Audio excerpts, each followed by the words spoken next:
The board did meet in closed session. No action was taken. And we will all stand now and be led in the Pledge of Allegiance by our student member, Brody Zaid.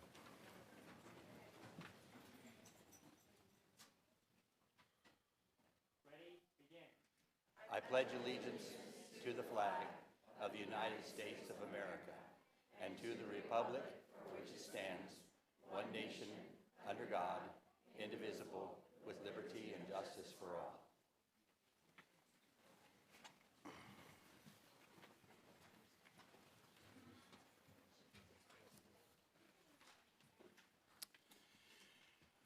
All right. Before we have our moment of silence, I would like to thank the Las Flores Elementary School Anchored for Life Club and their leaders for being our greeters this evening. Thank you very much.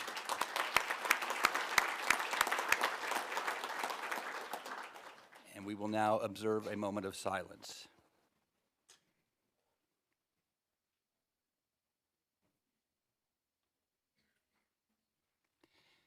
Thank you. And item number 1 is adoption of the agenda. Are there any changes? Yes, we'd like to pull item 14.4 off the consent calendar, the academic calendar. Other than that, no other changes. Okay, then that brings us to item 2, approval of the minutes for the special meeting of May 1st, 2024, and the special and regular meetings of April 18th. If there are no changes, they will stand as presented, and we'll move into programs and presentations. Item 1, presentation to Brody Zaid, student member for his services of 23-24. I believe we have a certificate.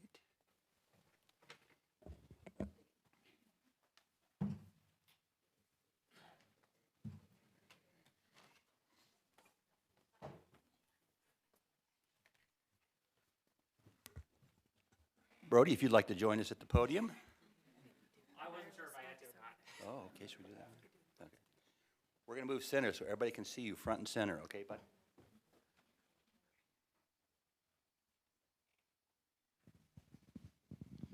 Okay, this is presented to Brody Zaid for his service as student board member during the 23-24 school year. And as I present this to him, I'd like to let you know, normally we give the nameplate so that the student can actually keep their name after the function here. But this year we have a little different because Brody's going to serve again next year. And the thing that's really exceptional about Brody's service this year, there's been some transition in our student board membership. And next year it will be a much more involved leadership position, which will include an advisory vote of the student member. And Brody has stepped up and entered into this job not knowing that's what was coming, and stepped up this year, and we expect a lot of them next year. And Brody, thank you so much for your service of kids in our district.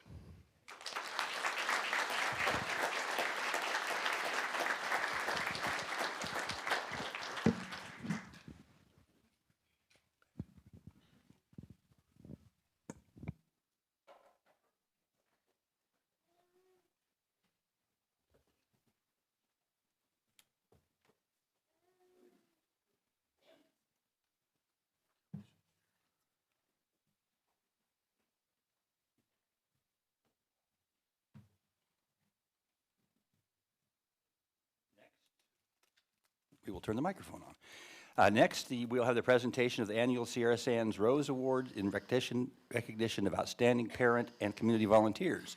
So we will go back down, and I'll keep my paper with me this time. President Ferris, members of the board, Superintendent Dr. Moore, faculty, and staff. We are fortunate to live in a community where parents and community members take a vital interest in the lives of their children, whether it is in their activities at home or at school. Many go above and beyond what is necessary to make a difference to the children of the district. In an effort to recognize and highlight the special individuals who volunteer their services to our students and schools, the Sierra Sands Unified School District has established the Sierra Sands Rose Award. This award gives the district the ability to annually honor those volunteers who generously dedicate time and energy to the success of our students.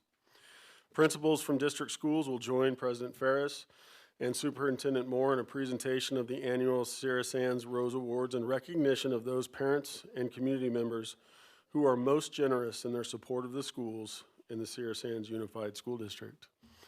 So we will call principals up to read their script and invite their Rose Award winner. We'll start with Fowler Elementary School, Principal Jennifer Brown.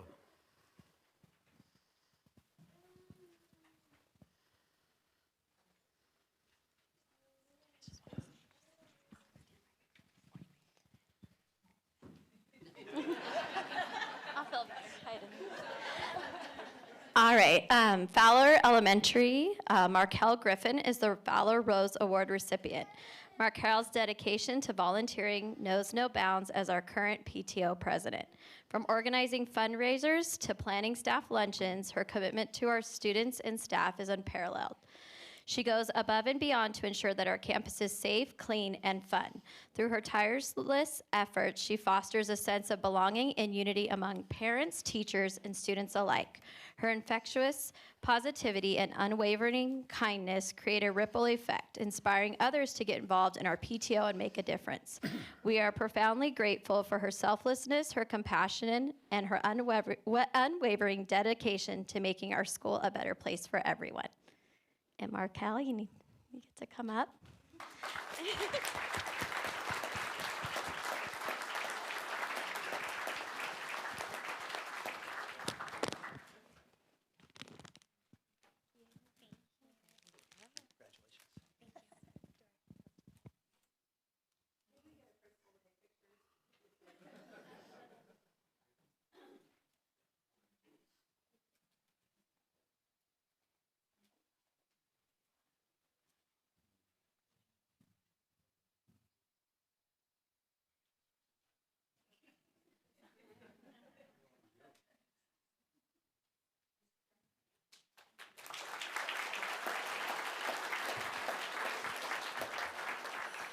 Representing Gateway Elementary School, Principal Margaret Bergens.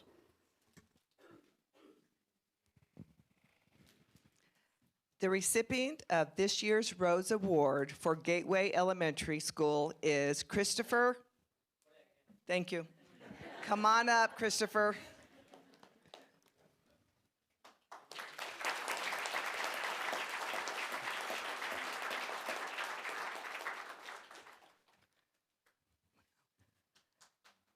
Look at me, I got a mic, Christopher.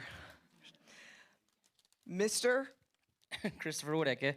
has been an essential volunteer at Gateway for several years. He has coached both our boys and girls basketball teams throughout the years. He has taught our young athletes several important skills and has led them to many victories. Mr. Woodeke.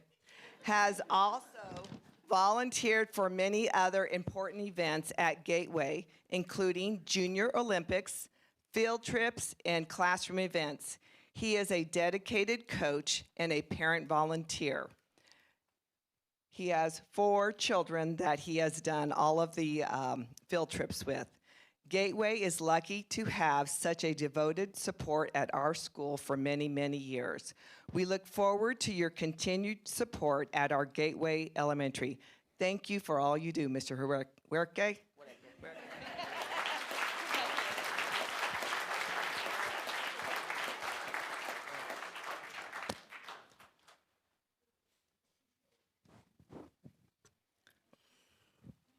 Representing Inyakern Elementary School, Principal Beverly Eubank.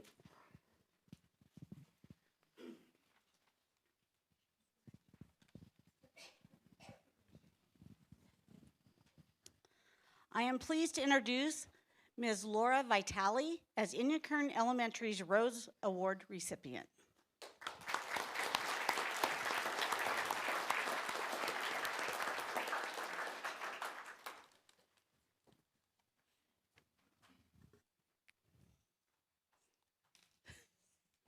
As long as possible. She's loving it. Ms. Vitale is an active member of our Inyakern community and can be seen volunteering for a variety of activities throughout the school. She has spent countless hours working on her yearbook and can be seen taking pictures at most events to ensure everyone is included in the book. Besides being in charge of the yearbook, she serves as a member of the PTO, helps to organize events such as the Fall Festival, and is willing to lend a hand whenever the need arises. Ms. Vitale is a welcome volunteer at Indian Kern, and we are very fortunate to have her.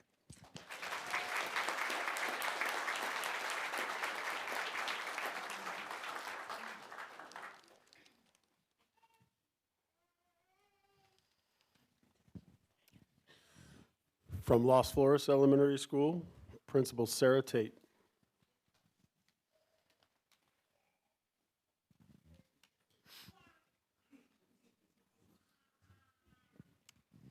Los Flores Elementary School's Rose Award winner recipient, is Mr. Larry Wilkes. Mr. Wilkes, we know as Pop Pop, started volunteering once a week on Thursday mornings almost 2 years ago. We all call him Pop Pop because his relationship to Los Flores is through his grandchildren. And that is what they call him. When we think of a volunteer, of someone who offers their time and serves to help without expecting an expectation of pay. Pop Pop is who should come to mind. He's not only consistently comes to school on Thursdays, but he happily comes in to help as needed. Pop Pop does anything he is asked, from maintaining bulletin boards, preparing and executing a craft, to practicing academic expectations with students or groups of students. Most importantly, over the last few months, he has taken on the task of working with struggling students for 30 minutes each day on language arts and math skills. The students have made phenomenal progress thanks to Pop Pop. Larry's friendly, fun-loving personality makes him a welcome and much-loved addition to any classroom. We are lucky to have him and look forward to each day he joins us.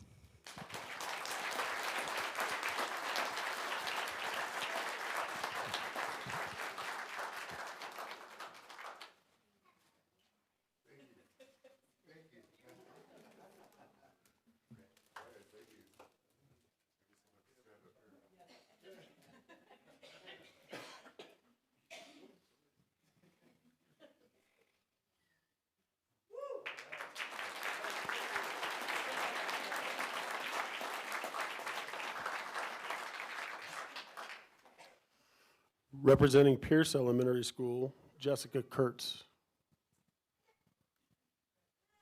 Nope. You'd like me to read it?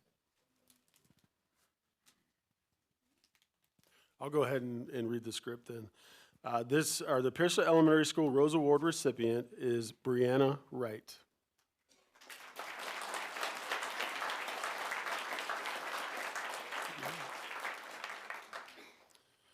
Brianna volunteers regularly at school to help with activities occurring on campus. She has been here to assist with activities such as the ice cream social, family nights, junior Olympics, PBIS activities, basketball, and frequently helps in the classroom as well as any other activities where extra support is needed. Brianna has gone above and beyond this year to return our Pierce Parent Connection back to a PTO and stepped up to be our PTO Vice President. She is always looking for ways to involve family members in the activities here at Pierce, and it has been a tremendous asset to our school. Brianna Wright.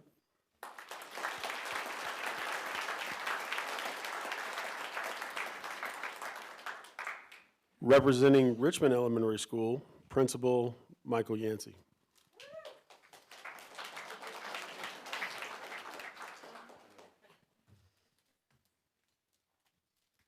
Thank you. Good evening. Richmond is honored to present this year's Rose Award to Chelsea Stewart.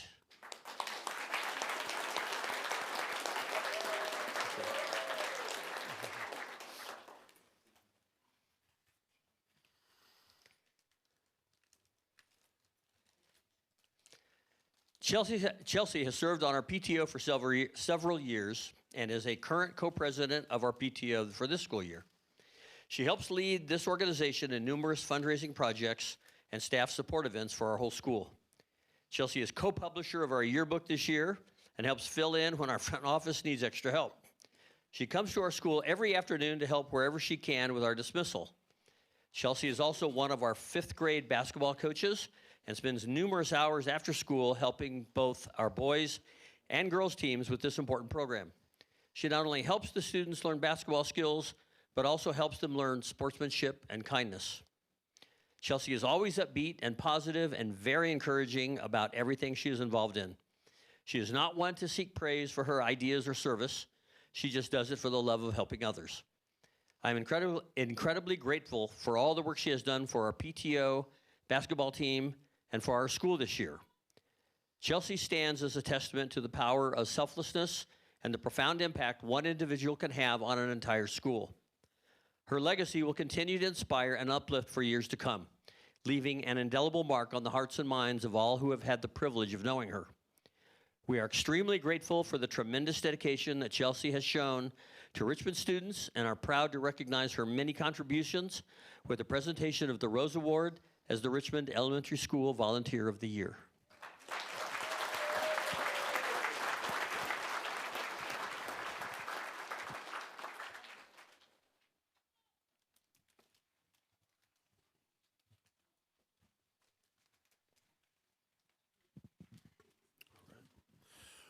Representing James Monroe Middle School, Principal Amy Self.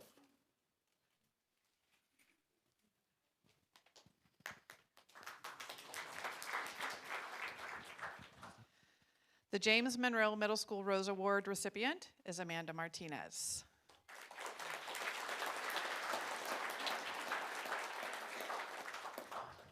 We were honored to have one of our own alumni return to volunteer this year, actually 2 years. A distinguished athlete and member of multiple JMMS teams during her middle school days, Amanda encouraged and honed the skills of our cheer athletes. Leading the JMMS cheer team to a winning season was punctuated by 3 consecutive judges' awards, an award given to the team with the most supportive cheerleaders.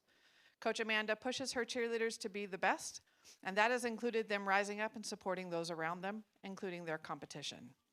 She spent this school year dedicated to the betterment of our cheerleaders on and off the mats, modeling and encouraging our students to try things they can't do, only for them to end up in the season pursuing new skills they don't have yet.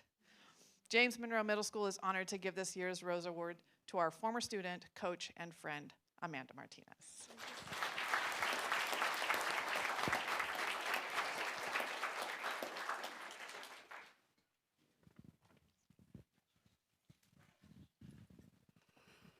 Representing Murray Middle School, Principal Angela Mastis. I don't believe she can make it this evening, so I will take over in her absence. The recipient of the Rose Award for Murray Middle School is Mrs. Heather Kinney.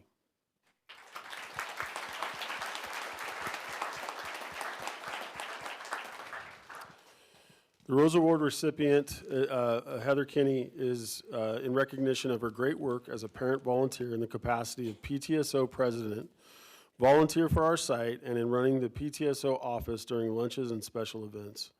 She has given freely of her time, experience, and feedback as I assume the role of principal this year. While I've had the joy of working with her and her student at our school site, she has made sure to support our robotics team and our music programs. She's built a strong base with the PTSO and offers insight to the community, planning events and making sure school dances had parent volunteers to support smooth and positive events for our students. She has also lent a hand in early morning deliveries, weekend supported events, and traveled to Dallas with the robotics team. We know that she has a smile, a kind word, and is a parent partner for Murray Middle School. We congratulate the Murray Middle School Rose Award winner of the year, Heather Kinney.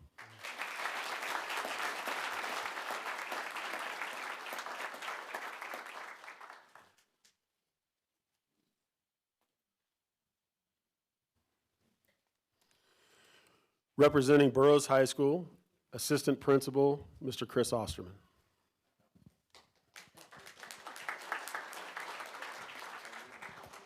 Good evening. I'm pleased to recognize Mrs. Deborah Weiss Carver as the Burroughs High School Rose Award recipient.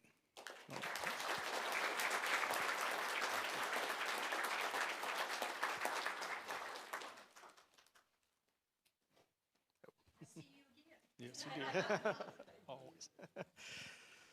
Deborah is a retired social studies teacher. She taught 41 years, 11 years in Texas, and 30 years here at Sierra Sands. Since retirement, Deborah has been an outstanding volunteer for Burroughs High School. Deborah assists with handing out student schedules, with textbook distribution at the beginning of both semesters. For several years, she has joined the seniors in the painting of Bee Mountain. Deborah has also helped prepare and distribute snacks and drinks at the junior-senior prom and stays up late or early in the morning, whatever it may be, volunteering as a safe grad at the celebration. In addition to all of these activities, Deborah is invaluable to Burroughs High School as the AP testing proctor. Since 2014, she can be found proctoring and monitoring AP exams during the first 2 weeks of May. We are so appreciative of all her hard work, dedication, and commitment to the families of Burroughs High School and Sierra Sands.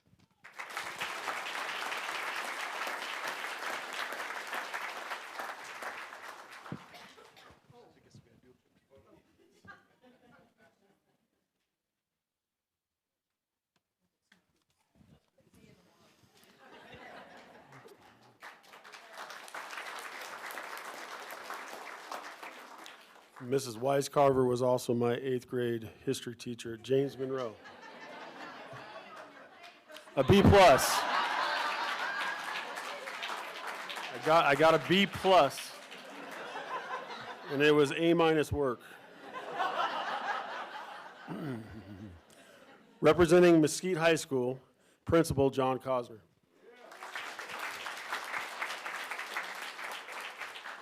Tough to follow that exchange, but thankfully I don't really have to. My volunteer will speak for herself. We go way back, thankfully, at several schools. It is with honor and privilege that I welcome to the stage Miss Alicia Francis.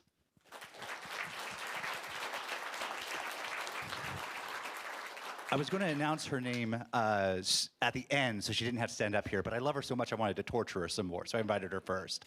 So we go way back, and I've gotten to have several of her kids at several schools, but I've not had the privilege to recognize her for this award, and I'm so blessed to be able to acknowledge she's a clinch hitter. We, last minute, had to change out some parent involvement, and she just stepped in every capacity. She serves on our school site council, she serves on our superintendent council, and I didn't know until later, but one day she had to cover for her own work and didn't tell me until afterwards, oh yeah, I just got up at 4 and I had to work my whole day so that I could come to this meeting. And that was how she serves in our campus. She doesn't even ask when I need her or how. She just says, I'll be there and I'll make it work. She serves for her kids, and our community. So thank you so much for everything you've done for Mesquite and our community, and I'm looking forward to many more years working with you. Alicia Francis.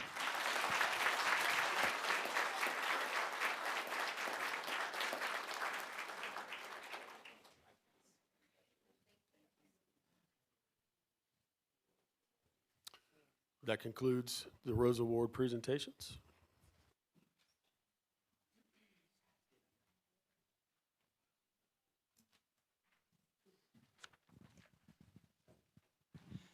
That brings us to the presentation of service awards to district retirees. And I believe, Mr. Auld, this is you again. The talents and contributions of district employees are the key to the success of the students of the Sierra Sands Unified School District. Near the end of each school year, the Board of Education takes time to recognize the service and dedication of those employees who have retired during the current year or will be retiring at the end of the current school year. This year, there are 8 certificated and 5 classified employees who will be recognized for their distinguished and dedicated service to the district. I will call each of them up, starting with the certificated retirees. The first retiree, Michelle Ernst, English teacher, James Monroe.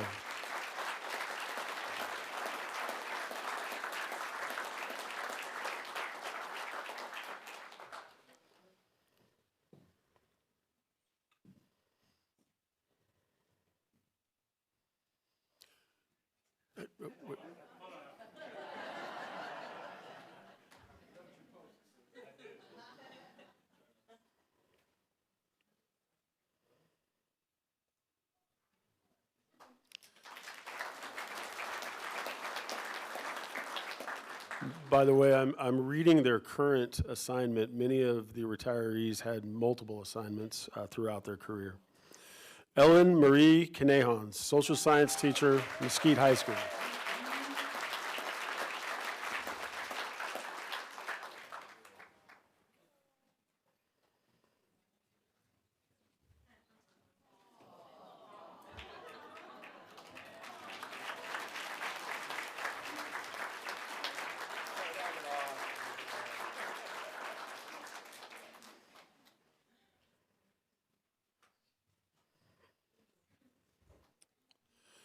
Elizabeth McCain, kindergarten teacher, Pierce Elementary School.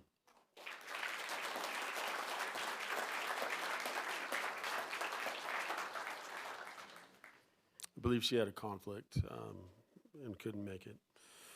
Nadine Steichen, German teacher, Burroughs High School.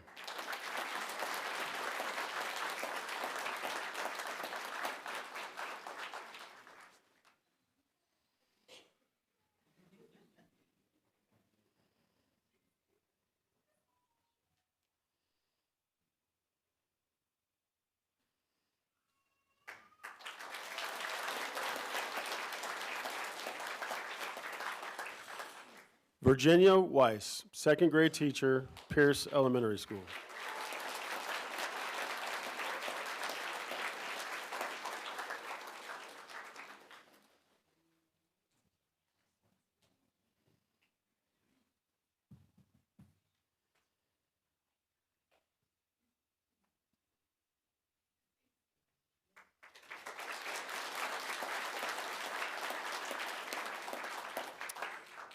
Gina Wheeler, physical education teacher, Murray Middle School.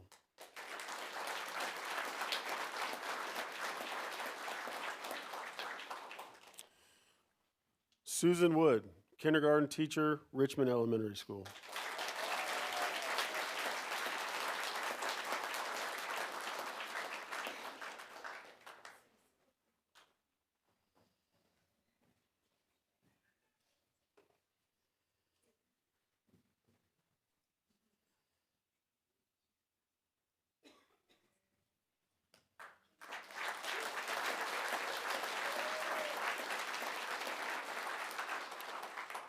And Joan Worley, fourth grade teacher, Inyakern Elementary School.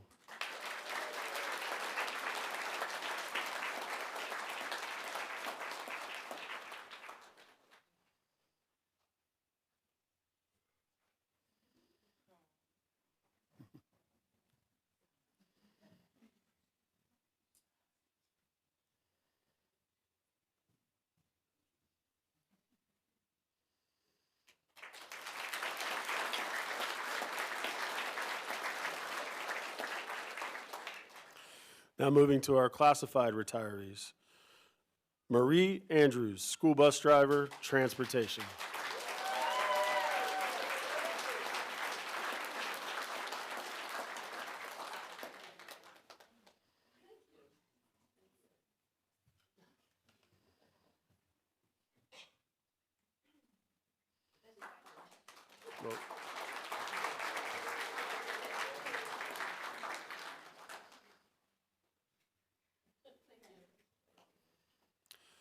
Susan McAllister, custodian utility clerk, Burroughs High School.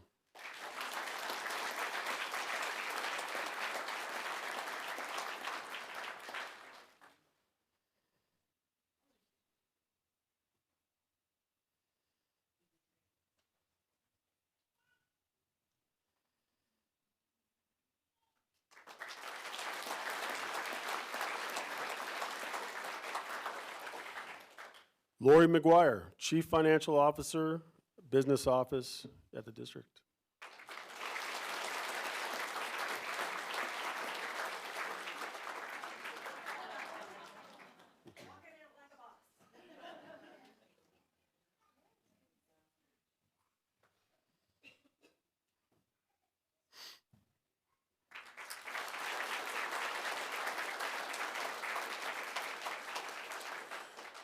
Donnie Morrison, chief technology officer.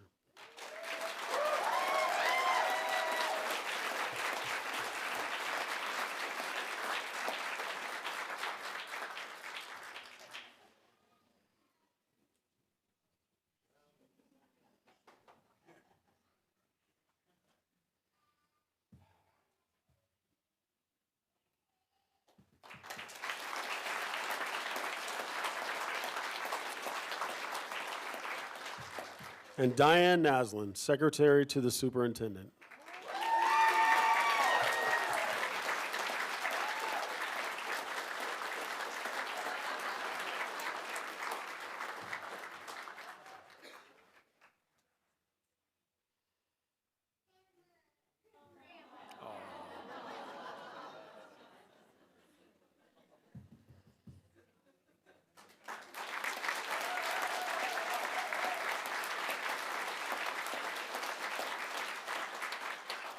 I want to congratulate all of our retirees, and we look forward to serving you with the Rose Award next year. Congratulations.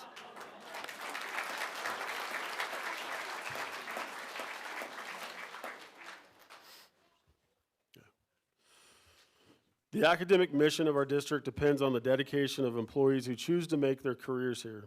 And in order to show our deep appreciation to these employees, it was decided to implement a service award pin ceremony to be held every year at the May School Board meeting. This service award pin represents only a small sense of the gratitude we feel for their loyalty to the district through their years worked here. I will go ahead and we'll start in increments of 5, and the first being the largest group. We like to try to get a group picture, although the 5-year pin makes that a little difficult. I don't know if we'll be able to do that. Go ahead and get started. The following employees have completed 5 years of service in the Sierra Sands Unified School District. Elizabeth Ben-Dixon. Danielle Bertrand. Karen Besser. Jillian Brannon. April Bravo. Kaylee Bray. Ronell Cannon. Paloma Clark. Maria Clercion. I know this one's here. Sergio Cortez.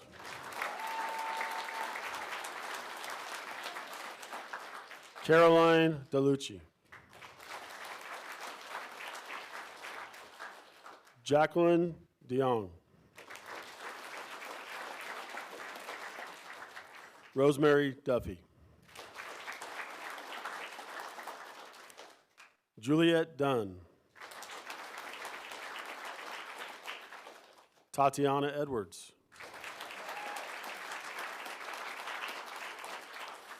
Blair Etosh. David Gerber. Bonnie Graves. Alexander Grogman.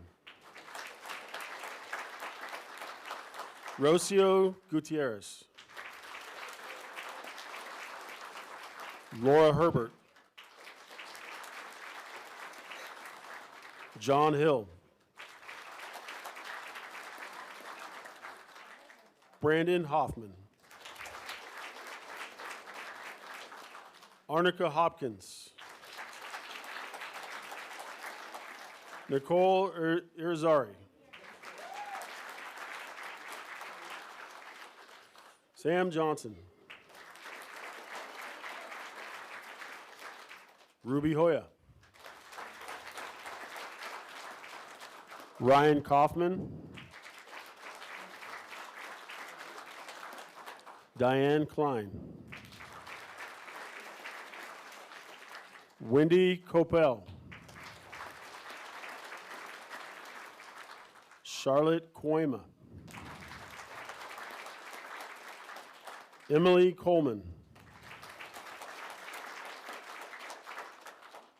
Brianna Laffin. Robert Leffler. Timothy Lomba. Tori Lopresti. Carrie Marvin.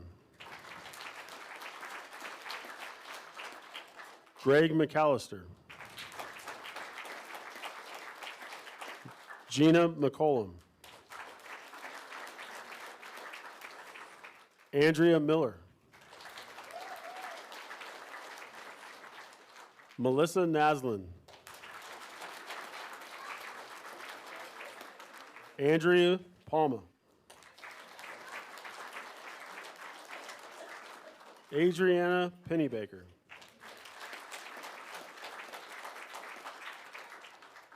Kathleen Rogic. Shannon Salzborn. Hope Silva. Mary Sims.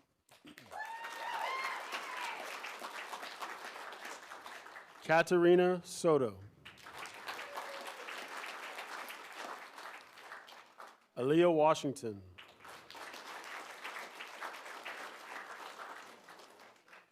Timberly Wingo.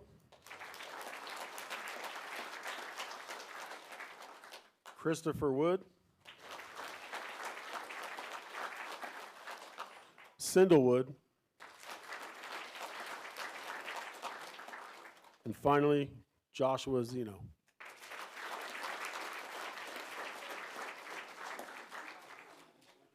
These are our 5-year service pin winners.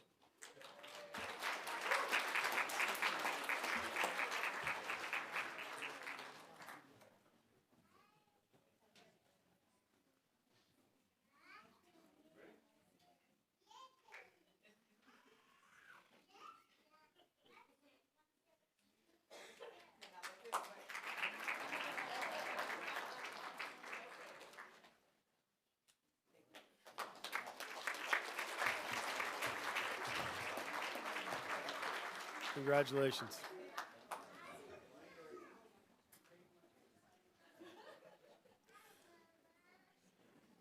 Now we would honor our 10-year service award winners. Judith Bow. Stephanie Benson. Francisco Siriaco. Karen Clayson. Terry Connor.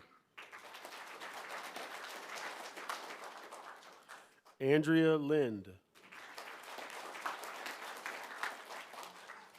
Deidre Loudon.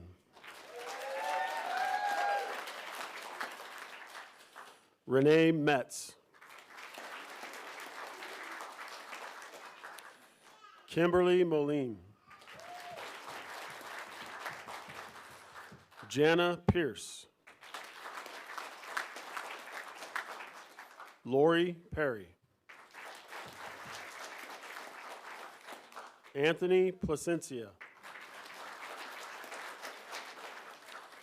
Bambi Risden.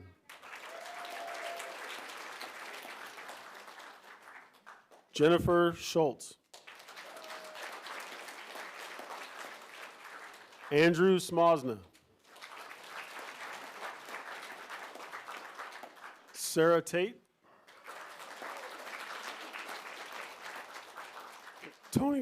Tony Welsh. And Grace Wooding. These are our 10-year service award pins.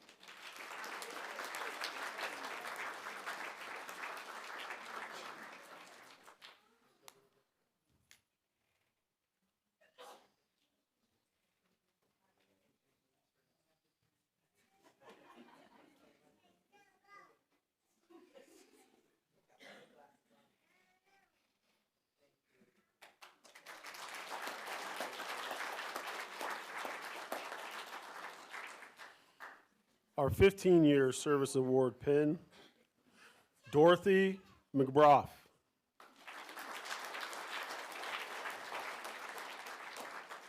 Dorothy was actually our only 15-year pin this year.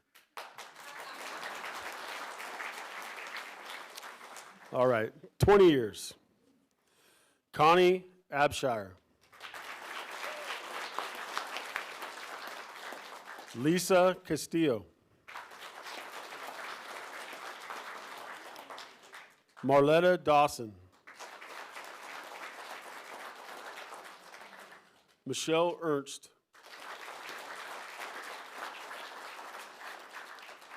Colleen Finnerty.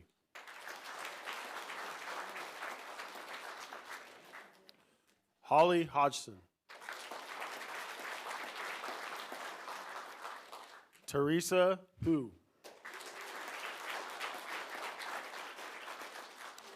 Damian Jocaton. Arwen Kite.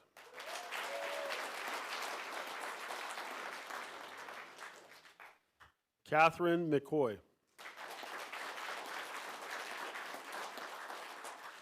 Misty Pate. Michelle Savko.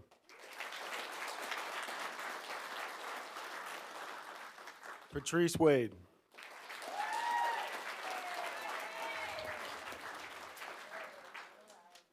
These are our 20-year service award pins.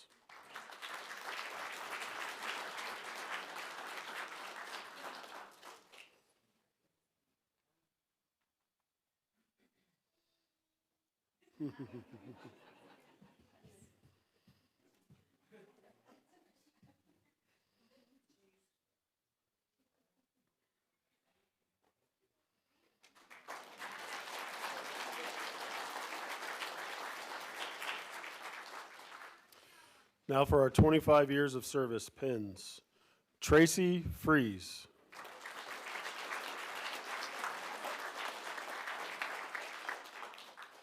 Julie Frisbee.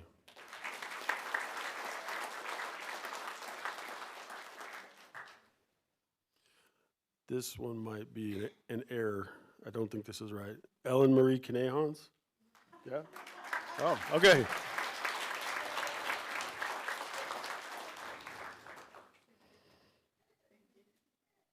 And Susan Wood.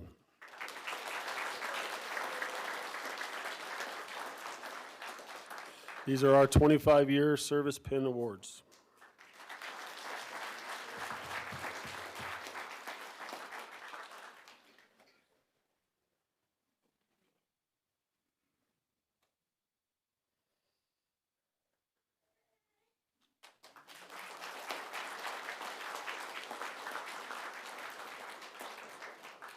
All right, we're getting to the top of the stack here. Our 30 years of service pin. Michelle Whiteley.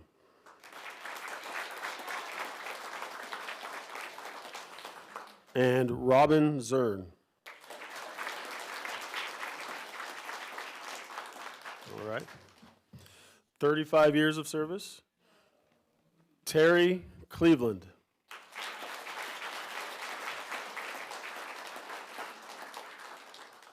Nadine Steichen.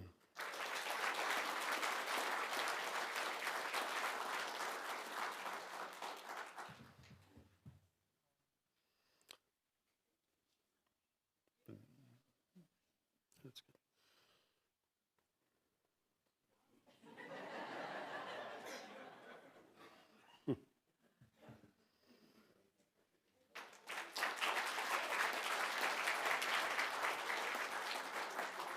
And finally, our 40 years of service pin. There are two. Beverly Eubank.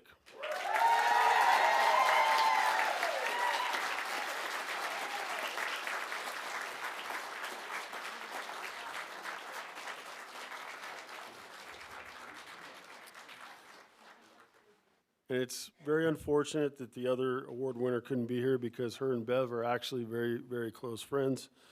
And that is Beth McCain.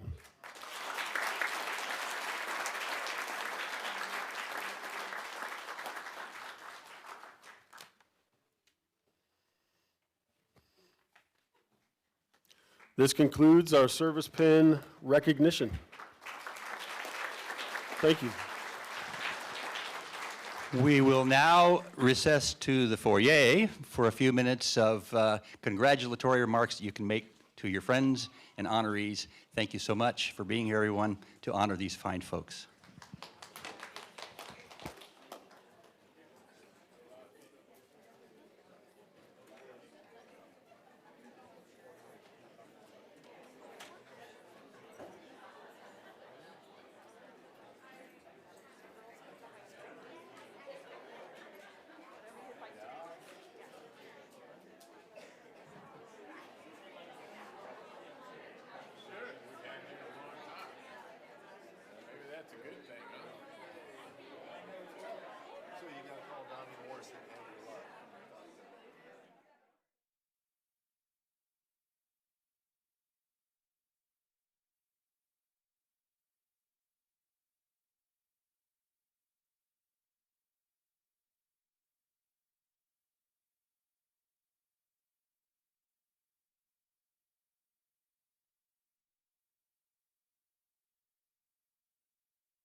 Smith.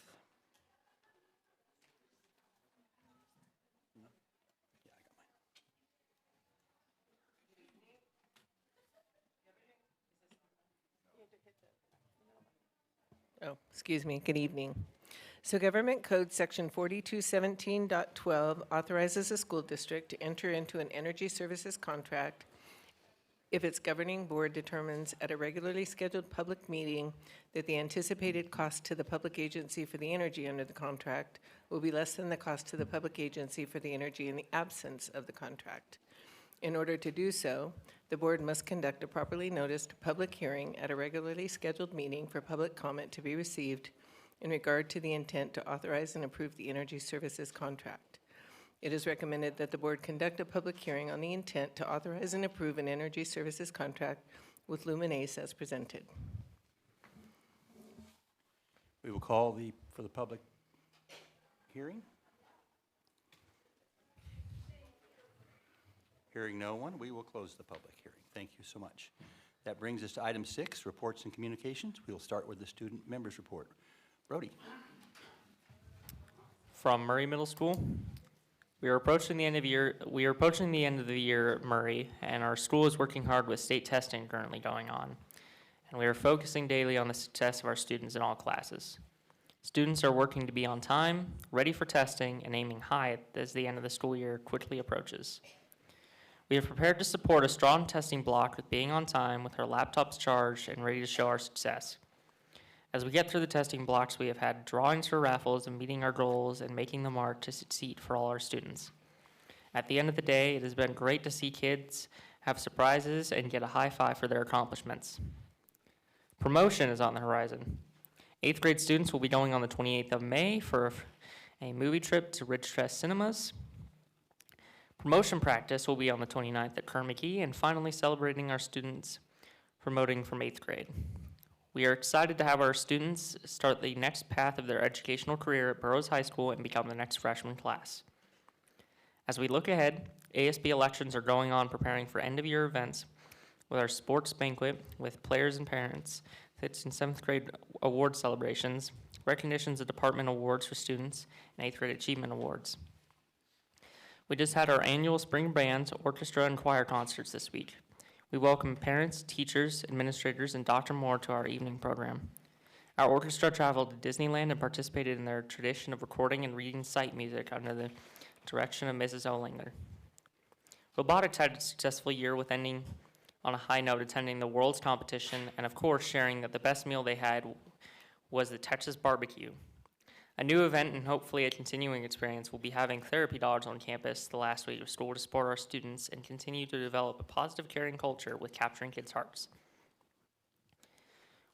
We are happy and proud to share the support of PTSO last week and recognize our staff appreciation week with daily surprises and treats, including you are the core of our school. We are lucky to have you in your greatness Greekness luncheon, and you are the chip to our dip. From Monroe Middle School. As the year winds down, we are as busy as ever. CASP testing is in full swing and our Tigers are showing what they know. We are so proud of the time and effort they are putting into each session. The results should really show the hard work the teachers and students have both been putting into learning this year. Our last dance of the year was on April 26th, and though it was a small group, they were mighty and it truly had a blast dancing and singing the night away. This week, our Tiger PTSO is celebrating the James Monroe teachers and staff.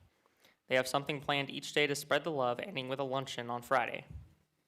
Also this week is our final concert of the school year.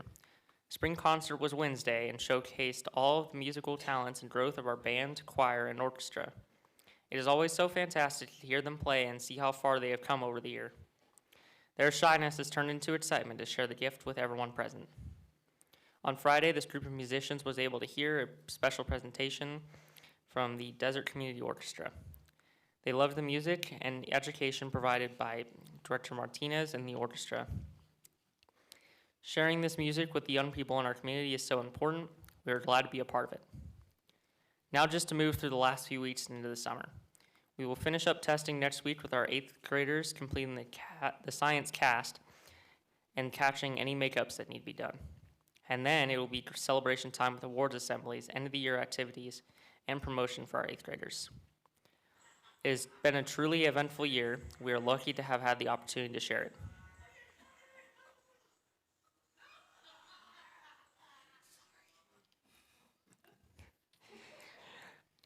From Mesquite High School. Since the last board report, we have graduated 10 more students. I'm sorry, that really distracted me.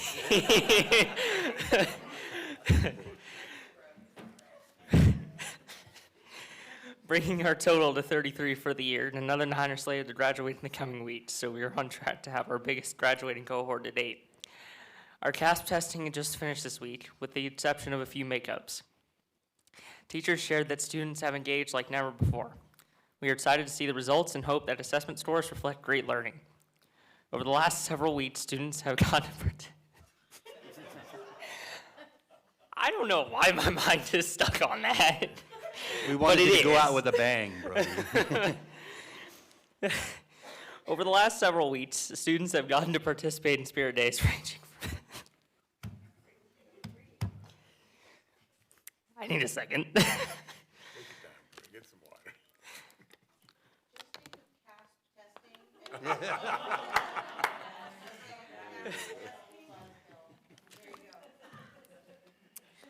No, it's worse, AP testing.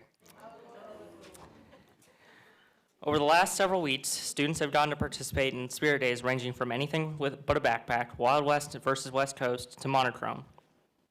In addition to the fun internal celebrations, Mesquite is looking forward to the growing district tradition of elementary grad walks, where graduates visit their former elementary school in a parade. Finally, students reviewed their final credit check last week, and many are excited to see the finish line just weeks away. We get to celebrate our graduation at the Kerr McGee Center this year, the start of a new tradition, so go Dragons, show them how to soar.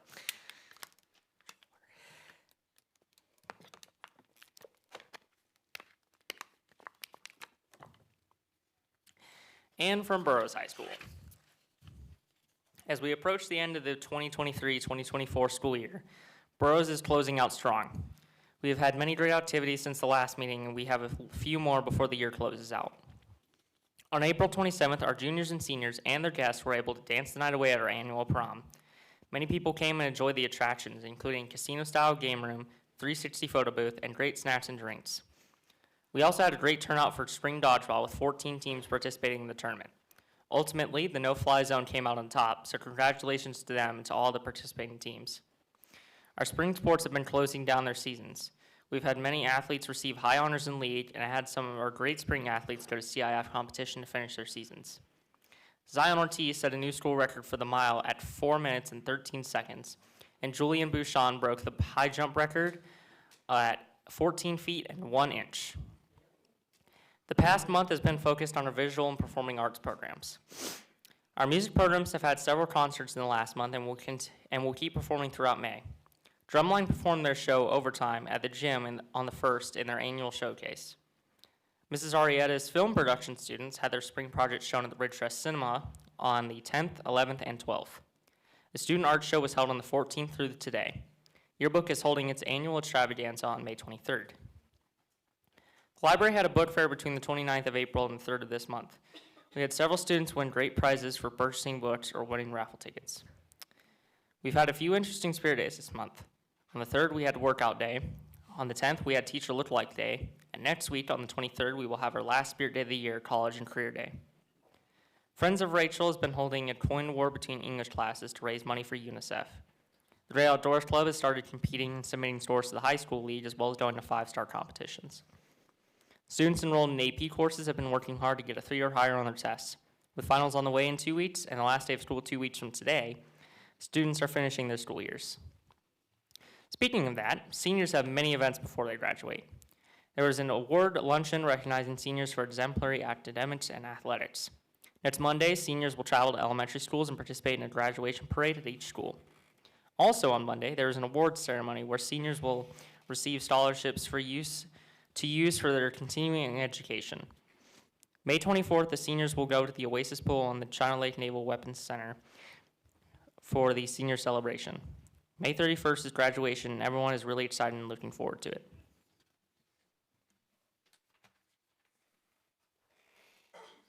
Thank you, Brody. That brings us to item 2, reports from members of the board. Mike? Had the opportunity to attend the Employee of the Year reception. It was amazing as always. Also went down to Muroc School District with staff and other board members to look at the recruitment efforts for the J1 visa teachers, and was pretty impressed with that, and very excited about our district looking at that and finding some outside teacher talent to bring to our district. So kudos, and like I said, it was nice to see it in person.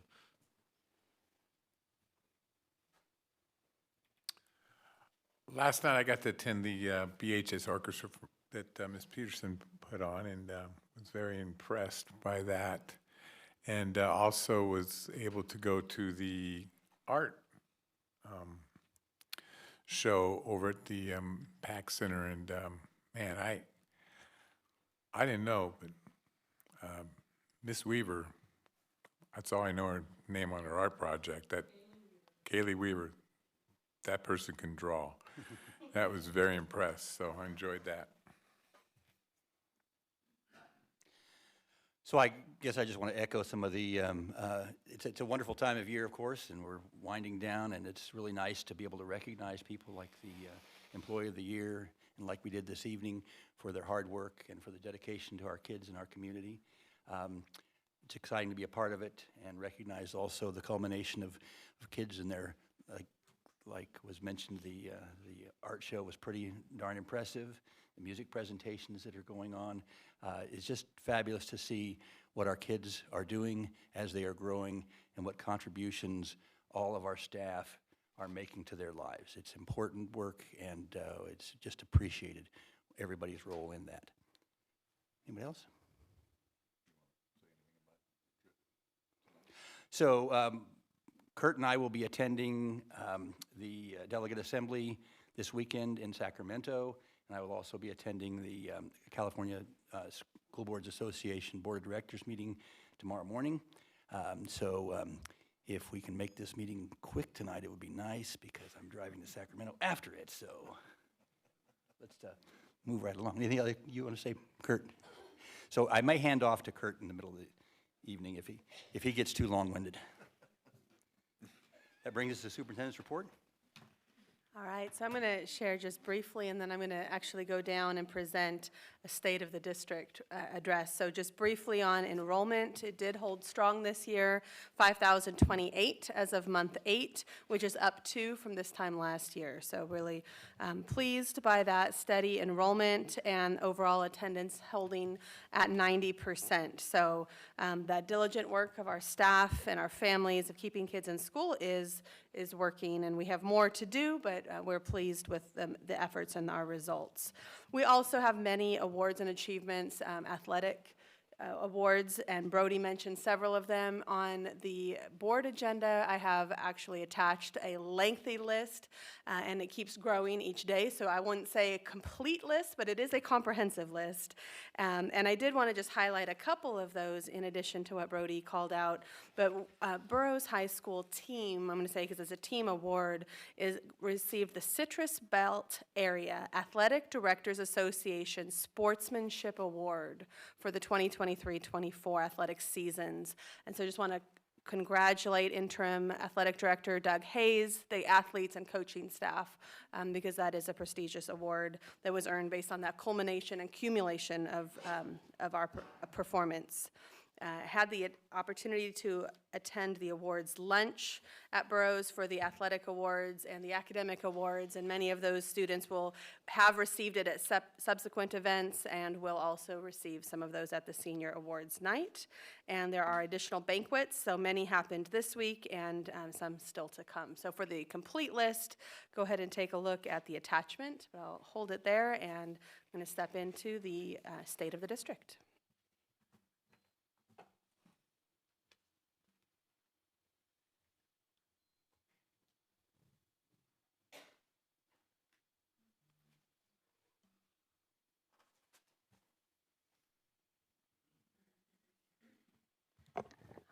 Hello again.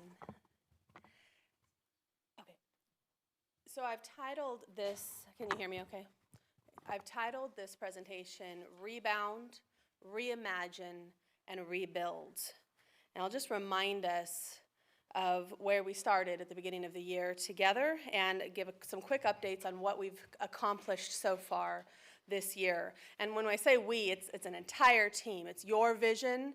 Not only do we have this vision statement, but you solidified and helped us to update the goals that will drive our next 3 years.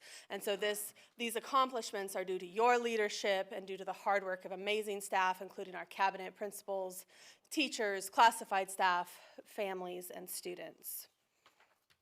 So as we looked to implement these 5 goal areas, those are the ones I'm going to be highlighting. So I'm going to use those different words depending on the goal. So we're going to call it rebound for academic program. We know where we've been. We've had glitches nationwide, globally, with pandemics and such. So this is a year of rebound. And what we've seen this year are amazing learning opportunities, results of students and teachers and classrooms learning at high levels. And not only do we know that anecdotally, we see the music program that was implemented this year for the first time at our elementary really going well. But we also have quantitative data to show the progress. And it's not complete yet, and we've been hearing already state testing is wrapping up, and we're in makeup testing, and we thank all of our students and families for prioritizing that, because that's one of the ways we get to show how we're doing and the progress that we're making. And it's one of the ways the state prioritizes. But in our own testing that our staff have done, we have interim assessments throughout the year. We are showing some incredible gains. Now, this is not an average all 3rd grade. I'm just pulling out some bright spots because we don't yet have the full aggregate. But we see places where we're closing the gap by 12 points, 31 points, 25 points. And this is in English language arts. And notice it's 3rd through 5th grade. This is where we have data. Because of the systems we have in place at the elementary level with interventions, with collaboration, we're able to quantify some of these numbers. And then in math as well, we're seeing some phenomenal gains. Not only are we closing that gap, but in some cases we're exceeding the standards, which is of course where we would love to be across the board. So we're making that progress. We're seeing double-digit gains from where we started the year. And we are, so this is why when we say we're optimistic about the testing, it's because we've seen this evidence throughout the year of the progress and the hard work that our teachers and students are doing. So we're looking forward to that showing up in the state results. Assuming we take it seriously, we do what we need to do, and right now our schools are checking because that 95% participation rate is absolutely critical. They might achieve at high levels, but if we don't have 95% of our students participating, the state dings our scores artificially. And so we're hitting all the different strategies, we're celebrating the wins, and we're finishing the year strong. We have other awards that you may have heard of. Our U.S. News and World Report, again, has listed boroughs in the top high schools nationwide. It's the top 40%, so they're not going to scream this from the rooftop because they have higher aspirations than that, but we are pleased, and we wanted to acknowledge the work that they continue to do. And so that's under the goal of academics, some snapshots. We'll have more after summer when the results come in, and we'll be able to report those to you, but we have been seeing some bright spots and some progress. So now let's talk about reimagine. And one of those areas that we want to reimagine is student engagement. It's an important goal that we've set. We're talking about engaging in learning. We're talking about behaviors. And one of the hallmarks of this year has been the Capturing Kids' Hearts implementation. And it's because our teaching staff overwhelmingly has embraced it, said, let's do this. And when that's happening, we're seeing the results. And then our classified staff joined in and they said, we want to be trained. And so we did. And they've been embracing it with us. And then you as a board said, we want to join in. And so as we re-upped our contract for next year, for year 2 of implementation, we have board training built into that. So we want to continue it, but we're seeing bright spots. And so what does that mean? I'll just remind us that Capturing Kids' Hearts is all about the relationships between adults and students to students. And even in year 2, we're even focusing on adults to adults. And how do we work as a team? And how do we enhance the collaborative spirit that we have. But it includes protocols and hand signs and how do we do things. And I'll say one of those is greeting everyone at the door. And we saw that tonight with the Los Flores Lions, Anchored for Life Club leaders greeting at our board meetings. And that's something that we're starting tonight. And while school is in session, we plan to have that being a rotating opportunity for our different schools to be our greeters at the door. Because not only can staff be greeters, but as we get through that first level, then our students can be greeters and they can own the culture as well. So it's not just one more thing for staff, it's really a whole community process. And so we'll take a break over the summer. We're not going to ask the kids to come in and greet at the board meetings over the summer, but we do plan to have a rotation and add that as one of the things that we're doing. And so we have examples of those connections and the engagement, anecdotally, in the classroom, outside of the classroom, with our parents' engagement. So the goal is student engagement, but we have so many bright spots and examples of how that's happening. And then we also want to acknowledge it's not perfect. We know, we've heard it here in these meetings, we've studied it as a board when we were setting goals, we looked at data together, we talked about it, and we've acknowledged that there's still a lot of work to be done. And several of our schools have engaged in root cause analysis around this topic and others to dive in deeper, to look at data, to understand the problem, and to action plan. And so our commitment is to continue to address this. Capturing kids' hearts is one piece, but it's not enough by itself. And we have action planning continuing through the summer to be able to launch into next year and continue to make strides in this goal area. Continuing in the reimagine theme, the community and family engagement, we have enhanced significantly this year, starting with amazing people and engagement that we had, but we've taken it to another level, where Richmond Elementary was our first school to earn the Purple Star distinction, and several of our schools are lined up to apply in the next cycle, which opens in the fall. Just hallmark highlighting those family connections with our military-connected students and families, the onboarding process, and the structures and supports that we have in place for them, as one example. Our Portrait of a Graduate process that we kicked off this year with community forums, staff forums, but starting with student forums, all focused on answering this question. What skills and competencies do our graduates need to have to be successful in college? We actually flipped it in the other presentation, in career, college, and life, because we said we want everyone to have a career. Some may take that route of college. And answering that question. And so we're looking forward to bringing the results of that multi-month engagement process to you at the next board meeting to show you and to get a thumbs up as we look to launch next year with a Portrait of a Graduate. And why are we trying to do this? Because with that Portrait of a Graduate, we can better align what we do in the classroom. Not only the academics and the standards that we do align, but those interpersonal skills, social emotional skills, any of those priorities that are rising to the top that our community has said, this is what we want for our graduates. Align our curriculum, perhaps measure what matters, and I don't mean another test, but if we're saying communication is important, well, how do we know that we're teaching it? How do we know our students are achieving? Is it collaboration? And those are things that we can look at as we move forward together, and ultimately with that positive energy for transformation, that reimagining of what's possible in the classrooms of Sierra Sands.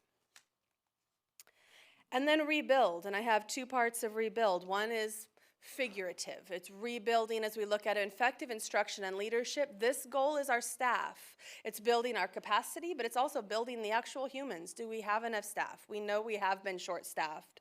And Board Member Scott mentioned earlier that we're recruiting and we're trying different things, including recruiting from out of the country to fill in gaps so that we have highly qualified staff. These are experienced staff ready to teach our students. We want to hire domestically, we want to hire locally, and we want to fill in any gaps we may have in any way possible, as long as it's with high quality, experienced folks that are ready to teach. And so we do have great teaching focused on state standards. Amazing staff working with students every day and engaged students. So it takes everybody, and we've built leadership capacity as well. we have great leaders, and we're building a pipeline of leaders through our leadership cohort that we've started, and that group is graduating our 7-meeting process next week, having gone through a series of sessions, doing a book study together, and having each member of our cabinet come in, talk about leadership, talk about our journeys, hopefully inspire and equip a whole pipeline of folks to be ready to step into these roles, because we have effective, passionate leaders, and we want to continue that. And our teachers, of course, leading the way. So that's that figurative rebuilding, because we're building our staff by growing the staff as well as our own capacity. And then there's the literal rebuilding that we spend a lot of time on with the board with our facilities. And so there we go. Let's see, there was maybe one thing else I was going to say. Double check. Oh, and I just want to acknowledge here in the staffing piece, we do have staffing gaps, right? So not only with teachers, but bus drivers, paraprofessionals, our instructional aides, and credentialed teachers. And so that continues to be a priority. I'm not trying to say everything's rosy. We're working on it. We're open to all creative thinking and ways to do that, and certainly working closely with our labor partners, our associations, as part of that process. Okay, so now the literal rebuilding of facilities. And so we know that this is one of our priorities. It's been a very public one, even recently with the sewer line failure at Monroe, right? A very public, a very uncomfortable experience for our staff who are trying to get the job done in the classroom, and then they have facilities that are very difficult. With this, I would say we also have engaged our community. So back to our prior goal, we've been doing a major outreach campaign with surveys that are continuing. But through those surveys, we appreciate the community helping us to prioritize and to weigh in. And they have confirmed priorities such as ensuring school safety, ensuring all schools are prepared for earthquakes, fixing or replacing leaky roofs, doors, and windows, utilizing opportunities for Department of Defense matching funds when available, replacing deteriorating plumbing, hence the sewer line, electrical, heating, and cooling systems, and expanding facilities to support programs in reading and literacy for our youngest learners. So these are some of the priorities that are coming out of our community engagement and outreach, and we're continuing to work hard to address these repairs, upgrade needed systems, all of the roofs, windows, bathrooms, plumbing, wiring, heating, cooling, to provide a safe and healthy learning environment for all of our learners. And we have some successes, like the playgrounds that we've been updating already this year and some more to come.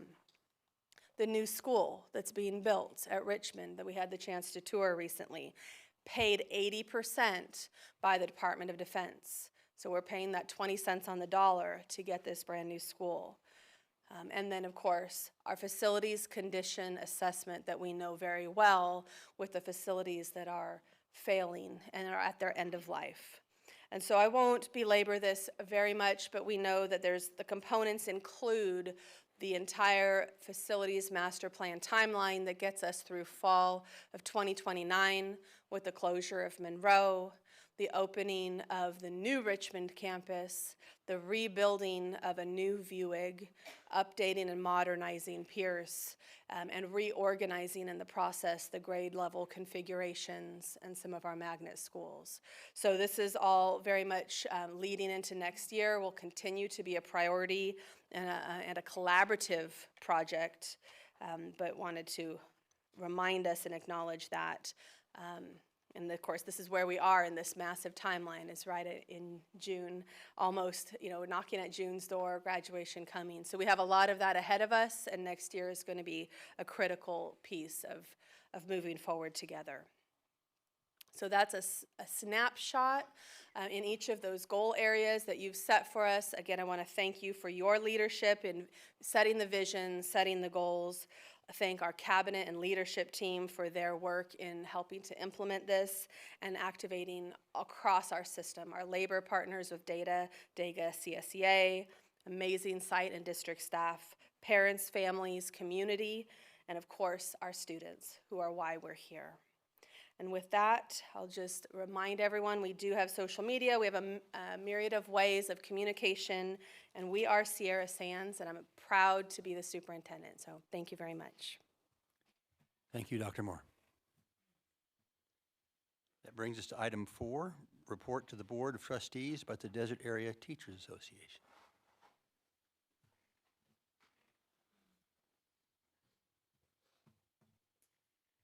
Good evening, Dr. Moore, President Harris, Board, everybody out there. So I want to start off by saying it's always fun to, not fun, envy-inducing to see all the people retiring. And Nate, I just have to say this publicly because Nadine is I'm just going to miss her because as far as being a colleague on data, she's phenomenal. And I have just really admired her as a data person, as a negotiations team. And I know we have a strong team still, but I just feel really proud of having gotten to work with her, and I think she's been really good for us, and I think she's had a good relationship with the district. So I just wanted to do a little shout out to Nadine. It's also been pretty cool to see, honoring everybody with the pins. That's a neat thing. Some of us are stuck in between and didn't get one. It's coming, the next one. And it's fun to see all the parent volunteers because all of that is really, really important. So it's a nice evening. The cake looked great. There's no coffee, but the cake looked great. Okay, and then let's see, Dr. Moore, you were talking about capturing kids' hearts, which is something that we were very transparent that, by and large, we just really, really liked it.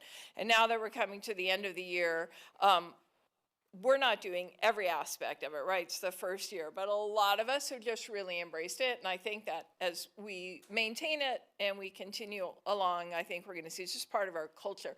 I know for me, it's part of the culture in my classroom, and I think that, and I asked the kids one time, do you like when I ask you what the good things are? And they seem to like it. And so I think it's a really strong thing.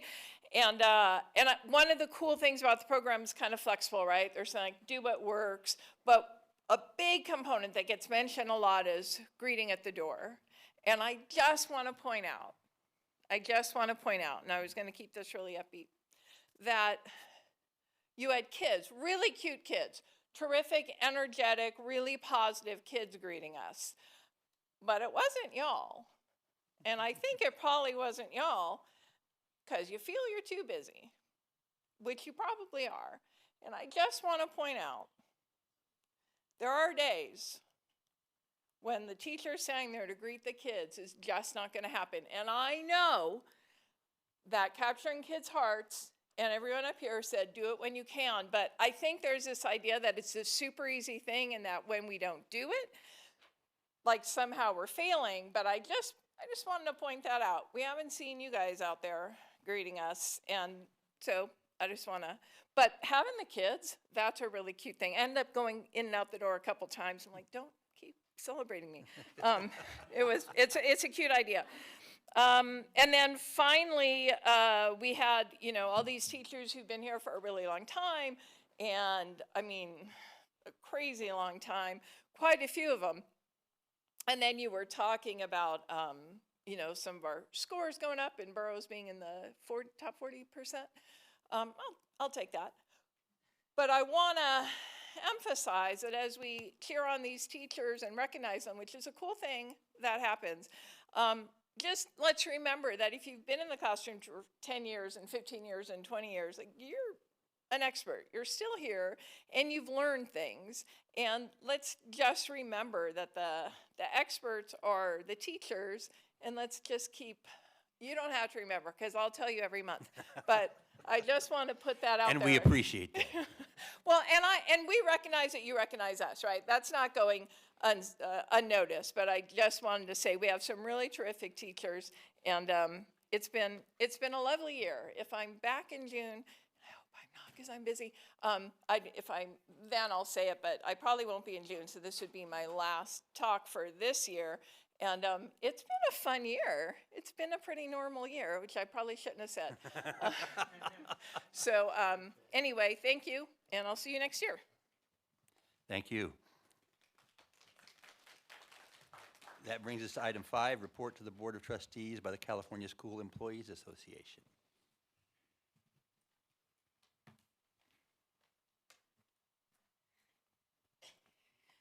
Hello, school board, president, board member, superintendent Dr. Moore, staff, and community. CSEA met for our monthly chapter meeting earlier this week, and I had several members bring various concerns to me. One concern that was brought to me was from the speech para at Pierce. She doesn't feel that her dedicated workspace, which is a closet that houses the fire alarm system, is a proper place to be housed for speech. When fire drills happen, it is very loud in that room and oftentimes scares the children that are in speech. Now, we know that even in normal circumstances, fire drills can be very scary for the little ones, but just imagine being in that closet that houses the system when that alarm goes off. Another concern that has been brought to our attention is the fact that our bus drivers are working 10 to 12-hour days on a regular and are getting burnt out. We are already short on drivers, so even when one does not come into work, it adds more to the other drivers. I know that we have contracted out a lot of bus trips, but that can't be a long-term solution. Contracting out is costing the district more and more money. Why not use that money to pay not only our bus drivers, but all of our classified staff more? Our bus drivers starting out pay is less than a fast food worker. It is $17.47 to be exact. And to have all that responsibility to transport our precious children is disheartening. Their pay is not even competitive to surrounding school districts. There has been talks in getting rid of the general ed buses, from what we hear, and that would be such a huge loss to this community, as many family members depend on them to get their children to school. Could you imagine our attendance if we didn't offer the big buses? The two biggest topics of discussion at our meeting is our pay and why the district continues to contract out instead of paying our staff better. As we head back to the negotiating table next week, we are hoping that we can start to get creative and put some work onto our pay scale. Thank you. Thank you. Brings us to item 6. Item 6, communications from the public. The board will provide time during the discussion of each agenda item for members of the public to comment. At this time, members of the public may address the board of items that are not on the agenda. Comments should relate to items of public interest within the board's jurisdiction. The law prohibits the board from taking action on items that are not on the agenda, but if appropriate, your comments will be referred to staff for response. When addressing the board, please state your name and limit your remarks to 3 minutes. In accordance with the board bylaws, the board will limit the total time for public input to 30 minutes. Those wishing to address the board beyond that 30-minute time limit may do so at the end of the scheduled meeting agenda. I now open public comment. Please step up to the center microphone if you'd like to speak.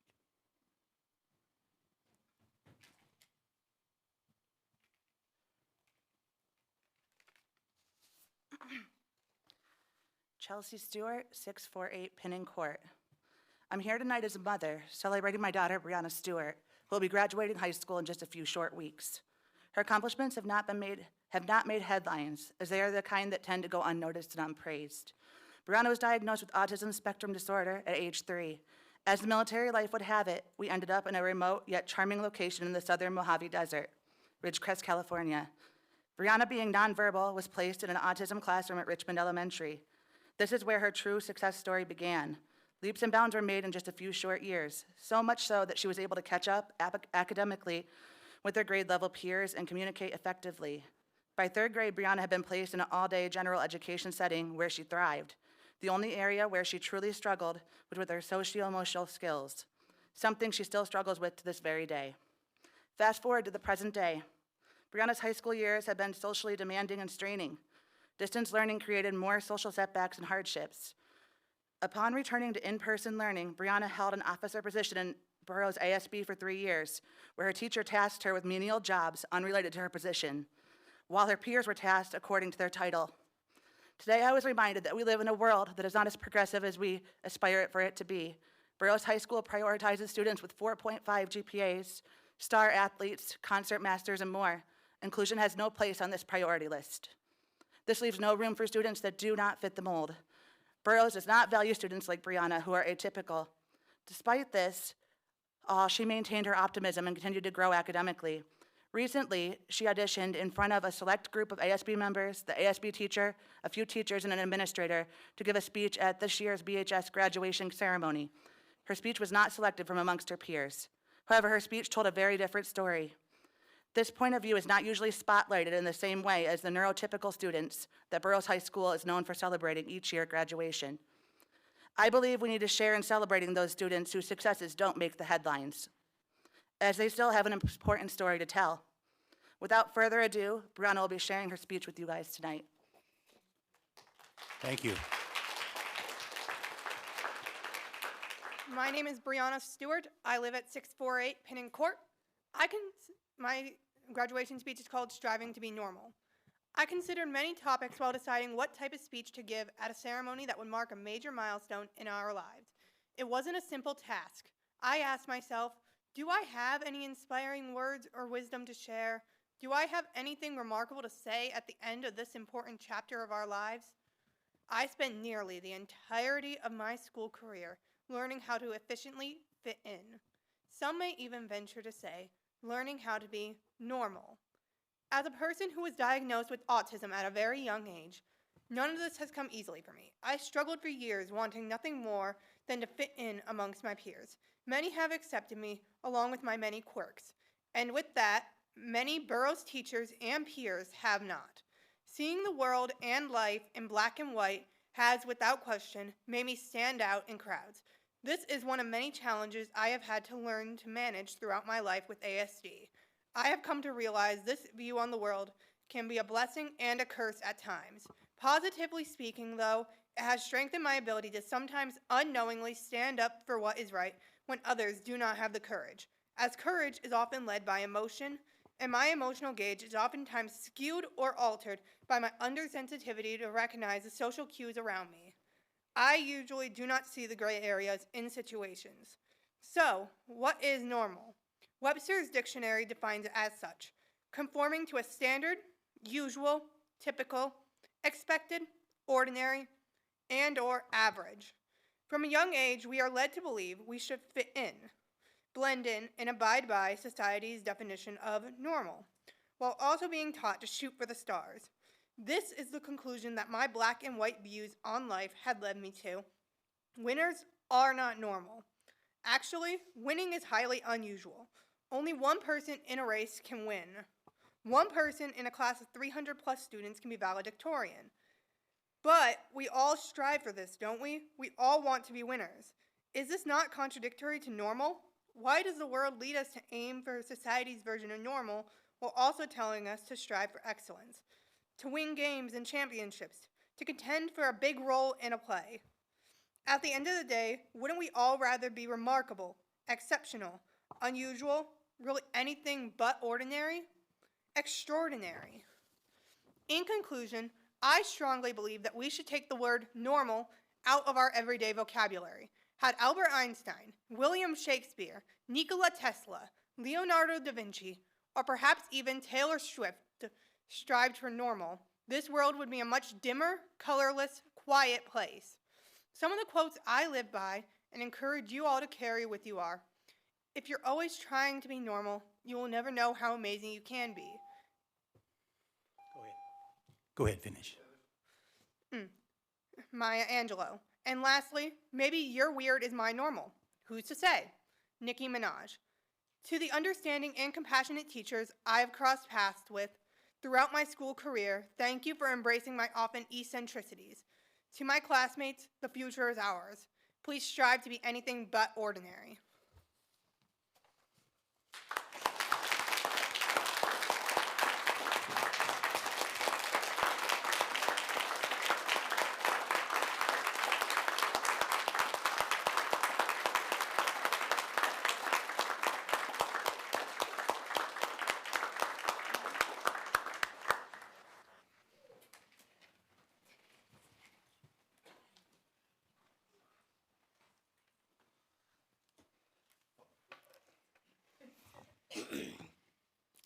Good evening. My name is Heidi Leonard. I live at 332 North Gold Canyon Street, and I am the Support Service Secretary for the Maintenance Department. I'd like to start that my intentions here tonight of speaking is not to throw anyone under a bus or seem like an enemy. I would like to bring to your attention a major concern in our district that I hope can be resolved. For over a year, I was sexually harassed by an employee at my work site, and during that time, I tried several times in several different ways to get it to stop. Despite all of my attempts, it didn't stop and got worse, leaving me no other option than to seek help from the HR department. After several months, the situation was resolved at my work site, and the employee was relocated. However, the problem then started in my personal life with this employee, and I had to seek legal protection from the court system. This process took almost 3 months to do, and many sleepless nights, anxiety, fear, and unimaginable stress. Although the district offered me assistance up to the point where they couldn't, which I'm so grateful for, I believe there are major flaws in the district's way of enforcing these types of policies, which played a huge role in my situation I had to endure. I did everything I was trained to do and agreed to do. Once my situation made it around the district, multiple female employees contacted me and started telling me their stories of sexual harassment by the same employee. I was told by several of these women that they had told their supervisors and nothing was done. If these supervisors would have done what is stated in the policy, which is a supervisor or administrator who receives a harassment complaint shall promptly notify the Title IX coordinator, then this employee's misconduct would have been reported and they most likely would have been terminated, and I would not have had to endure what I have been going through. These other victims felt like they were alone, that they were the only one, or they were scared to come forward because they could get fired, not be able to advance in district positions, or have a target put on their back and retaliated against by the employee. There is a huge issue with sexual harassment in our district. I've even been approached by male employees who have been harassed but were too embarrassed to come forward due to being humiliated or just told to man up. I bring this to your attention in hopes the district can figure out a solution. That policies need to be reviewed, they need to be strongly enforced, and our supervisors need better training, including how to be more assertive, how to have the confidence to write up employees that break policies, and be proactive. Too many people have suffered, and this needs to stop. Our district needs to be a safe environment for all of our employees, female and male. Why do we have the yearly training videos and are required to sign off on the employee document verification if none of it is enforced? Most people are afraid to come forward because they don't want to be put in the position like I have been. Going through this has not been easy. Fighting for myself in court for a restraining order was extremely stressful. I have now found myself as the voice for many of our employees who are afraid to speak up. I stand here tonight and I encourage anyone that has experienced sexual harassment in our district, past or present, to please come forward. You are not alone. Thank you. Thank you.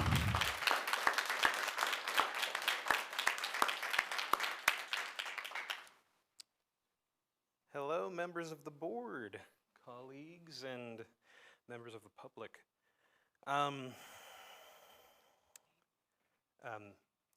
Abel Galvan, custodian. I find myself disconcerted at work. Throughout my day, I walk through halls and greet coworkers of all types. As days have passed, I find it hard to see genuine enthusiasm among them. It's awful seeing people so defeated. Education is tough, I know. I've worked in education as a classified employee since 2014. The vibe is off. It truly is. I've run out of mood setters that feel genuine when I say them. Cheering up hardworking staff was something I used to enjoy. Now we all kind of just count the hours. Often I feel numb to situations that used to drive me up a wall. Most disappointing new roles, most disappointing news kind of just rolls off now. A surprisingly useful, though subhuman outcome from what feels like a constant stream of disappointment and uncertainty. All while the unlucky few slowly succumb to overuse, overstress, bodies and or injuries, due in part to staff shortages. We all need actual positive centered change toward our staff. Staff are leaving and people aren't filling those positions permanently for what is being offered. Staff from many sites have taken to use the analogy of rats in a sinking ship when describing the state of things. Please open your eyes, because the people turning down positions have. Thank you.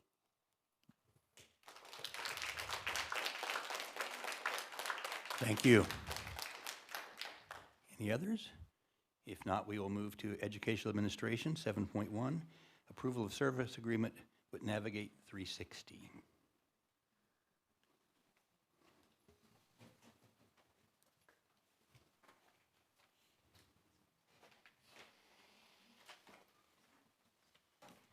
President Ferris, members of the board, community, and fellow staff members. Background information, Navigate 360 is a comprehensive program designed to promote and support safe school campuses through technology, platforms, and training. The district will benefit from supportive tools offered by the program in prevention, preparedness, responsiveness, and recovery, specifically in regard to threat responses and suicide ideations in our school. The comprehensive school threat assessment guideline training will guide our team in risk identification, procedure application, and prevention strategies. The suicide awareness and prevention training will bolster our current support and practice for our mental health professionals. The digital platform allows our team to effectively document and track interventions for all levels of risk assessment, supportive, effective follow-up for students, and intervention resources. Financial implications of it: the 12-month contracts includes a one-time service fee totaling $5,729.10 and renewable subscription services totaling $15,810 for a total of $21,539.10 to be funded by Title IV Safety and Healthy Students. It's recommended that the board approve the service agreement with Navigate 360 as presented. Move the recommended action. I have a motion and a second. Do we have questions from board members? Comments? Any questions or comments from members of the public, staff? All in favor say aye. Aye. Aye. Opposed? It is unanimous. Thank you, Mr. Delbeck. Brings us to item 2, approval of annual service plan and the annual budget plan for the 24-25 school year for Sierra Sands SELPA. Okay, approval of the annual service plan and annual budget plan for the 24-25 school year for Sierra Sands SELPA. Background information: Assembly Bill 602 requires special education local plans, we know them as SELPAs, to submit an annual budget plan and annual service plan that are adopted by the local Board of Education. As required in Ed Code Section 56205, together these plans must identify expected expenditures and include a description of services, the physical location of the services, and must demonstrate that all individuals with exceptional needs have access to services and instruction appropriate to meet their needs as specified in their individualized educational plan known as an IEP. The financial implications of special education service plan provided by Sierra Sands SELPA are supported through a combination of both categorical special education state and federal funding, the expenditures of which is documented in these plans. It's recommended the board adopt the annual SELPA service plan and budget plan as presented. Second. I have a motion and a second. Any questions or comments from board members? Questions or comments from members of the public or staff? All in favor say aye. Aye. Aye. Opposed? It is unanimous. Brings us to Policy Review Committee. Item 1, approval and update board policies and administrative regulations. Dr. Moore. Yes, thank you, President Ferris. The Board Policy Review Committee met on April 19th to review and ended up recommending these specific policies representing educational services, student support services, and the human resources sections. We are using the red text for the required changes and the blue text for the optional language. And as was noted in the minutes, there was a variety of conversation around the various topics. But we're happy to answer any questions that you may have. So if I remember correctly, because it comes from committee, we don't need a motion, but we do need a second. Is that correct? If the committee presents it, yes. So when Okay. I present it, Okay. then we do need the Then motion. we need a motion. Move recommended action. Second. Have a motion and a second. Any questions or comments from board members? Yeah, looking at the minutes, it discussed around the criminal record check item that there was a lot of discussion around the logic and process of exemption number 4. Can somebody kind of summarize that discussion? So in essence, as I understood it, it's because the review already happens under the commission, so you don't have to do the same check. That's the basis of it. Is that accurate? Yes, so the Commission on Teacher Credentialing will pull a credential automatically for most issues and violations. And so this is, if they have already deemed it a minor, such minor that it's okay for them to be a teacher, we wouldn't override that because that's the state entity in charge of it. So that's what that refers to. It's a very small number of exemptions that have basically already gone through whatever appeal process there may be. So that's what that refers to. It's not really a large exemption. It basically just eliminates redundancy. Right, okay, thank you. Any other questions or comments? So any comments on how the process is working? I know we're kind of developing this as we're going. I'm feeling like we're making kind of strides each meeting to learn what works for us and what doesn't. But along the way, I think it's important as you review, if you have not only questions or comments about the policies, but about the process so that we can refine it. You know, it is new to us. I believe it's really giving us an opportunity to scrutinize in a much better way the recommended policy changes and yet do it efficiently so nothing gets dropped and falls through the cracks. But that's one guy's opinion. So as we move through, I would hope that we get feedback from the rest of the board members who aren't on the committee if it's working for them and if it's you know, giving the highlighted focus that we need. No, it's absolutely working for me, and I like the different colors because it shows me exactly what was there, what's required, and what we've come up with if we decide to change it. So I like the process, the way it's going. Thank you. Any other? Yes. Yeah, I would concur. I think one of the things that's very helpful for me is the minutes from those meetings. So it's, you know, it's one thing to have you guys give the thumbs up in those meetings, but to, you know, understand where you had things to talk about kind of helps us focus in a little bit too. So that's very helpful. So I hope those continue, and, you know, as much detail as there is great. I appreciate the input, and I think to me, it's much better than just saying, trust us. Absolutely. You're a slimy politician, so I'm not going to just trust you. And that's fair. Yeah. That's fair. Any questions or comments from members of the public or staff? All in favor say aye. Aye. Aye. Opposed? Carries unanimously. That brings us to item 10, general administration, gifts to the district. The following gifts were received. Jewelry to Go made a donation of gift cards with a total dollar amount of $400 to be used at the SELPA Walk for an autism event. Dr. April Moore made a cash donation of $500 to be used for staff recognition. And Jeff Dawson of TNT Alignment donated 4 Carlisle Tour Max tires. Sounds like a golf ball or something, but with an estimated cash value of $660 to be used on the BHS Athletic Department golf court. Maybe that's why it's a golf thing. Donations provide support to the district and have a positive financial impact. I move that we accept the gifts as described and send appropriate letters of appreciation. Second. It's been moved and seconded. Any questions or comments, board members? Questions or comments from members of the public, staff? All in favor say aye. Aye. Aye. Opposed? It is unanimous. Brings us to item 2, discussion of board self-evaluation. Dr. Moore. Brody, did you have something you wanted to add? I'm sorry, did I skip right over you, Brody? I just wanted to ask about the golf thing that was mentioned. I hadn't heard anything about that. So what exactly? So it was a gift to the district. Go ahead, Dr. Moore. You want Yeah, the golf cart got new tires, and we didn't have to pay for them. I heard something different. Oh. I thought I heard something about like the golf team, and I was Oh, no. It was the golf cart. Never mind. That's used by the athletic department, which I never got one of those when I was the athletic director. And The athletic department. and I walked a lot of steps, Brody. So it was another retirement. Yeah. Oh, my gosh. Speaking of why we don't trust you.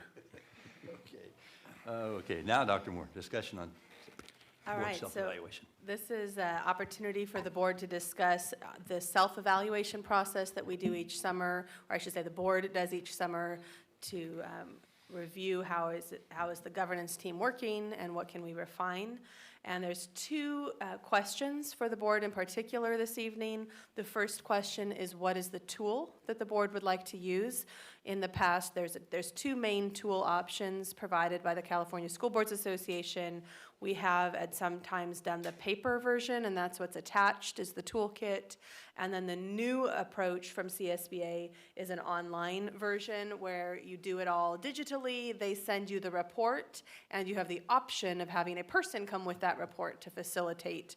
And so I do have information on that process. If you're wanting in general, the online piece is just $300, but if you want the entire person to come, it's about $3,700 for that one-day session in addition. So that is an option if you would like it, or we could do the paper version. And then the second question is the date, because we've had a little difficulty in scheduling that.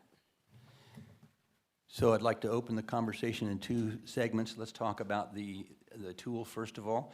And I want to just remind the board, so in the past, we have actually used both tools. The one we have used most often is the written version that's based on the governance standards. And I believe once or twice we did the CSBA version. I don't believe we've done it facilitated. I believe both times we just submitted and got the response back. And unfortunately, only 3 of us have participated in both those. Last year, since we had 2 brand new board members, we used this document that is in your board packet now. We used it a little differently since you were both very brand new, and we used it more of as an educational tool about what is our aim rather than what have we been doing, because we hadn't been doing anything long enough to really, as a team. So that's kind of the history as I know it, and anybody's welcome to chime in if they know it differently. So at this point, we want to talk about first, which tool do we feel would be most effective for our self-evaluation? It's a very important function of the board. Anyone have input? Mr. Rockwell. Yeah, I guess my recollection, I only remember doing the online thing once, and I remember it not being as fulfilling as I think we would have liked. So I guess my curiosity is, has that process been enhanced at all in the last several years, or is it the same thing we did? I believe it's pretty much the same. Okay. That makes it easy for me. If it had been enhanced, I'd be interested in what those changes were, and because I think there's some value in, being able to individually kind of put in our thoughts and then have that all kind of come together for a richer discussion, I guess, than we might otherwise have. But if it's, it was not very helpful last time, as I recall, and we didn't have the rich conversation that I think we should have. So, and I do think the CSBA self-evaluation document is very thorough and very helpful in guiding the conversation. So I'm in favor, I guess, of until we hear that there's a improved tool out of CSBA to look at, I just press on with the document we've used in the past. Any other input on that? Mike? I agree. I think the paper has worked well for us. And I think the value is what you get is what you put into it. And I think we've always taken it very seriously and spent a lot of time and effort. And we get a lot of conversation and dialogue going back and forth. So I would like to see the paper version. I don't think we need to pay for a consultant or anything. I think we're all pretty open and honest when we're in there. So it's just easy for me on the paper. Robert?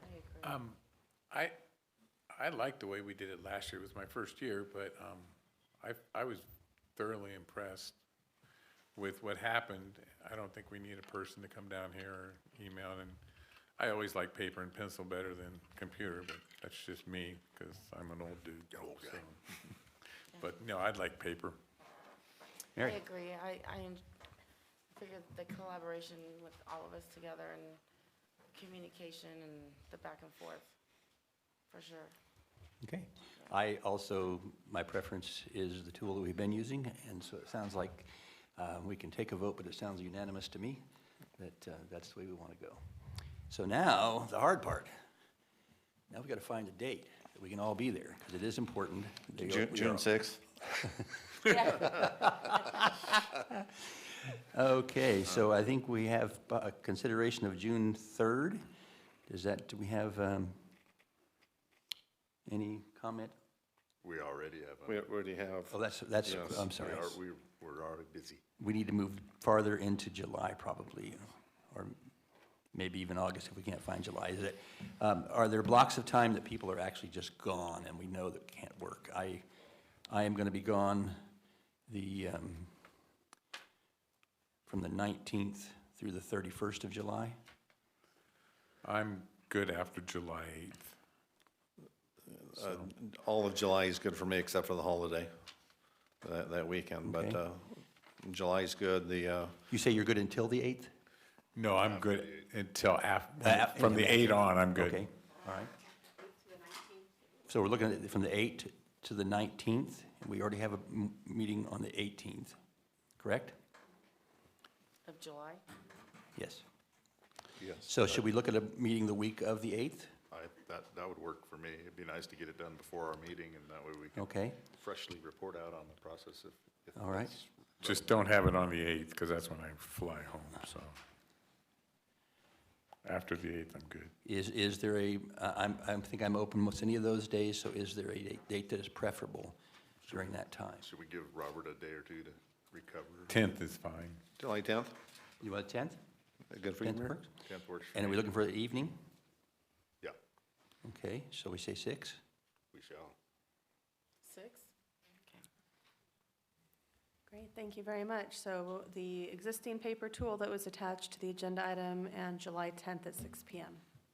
And that'll be at the district office. All right. Thank you so much, folks. Sometimes that gets more difficult than that, so. We will then move to construction administration, report to the board, construction activities and issues. Mr. Moore.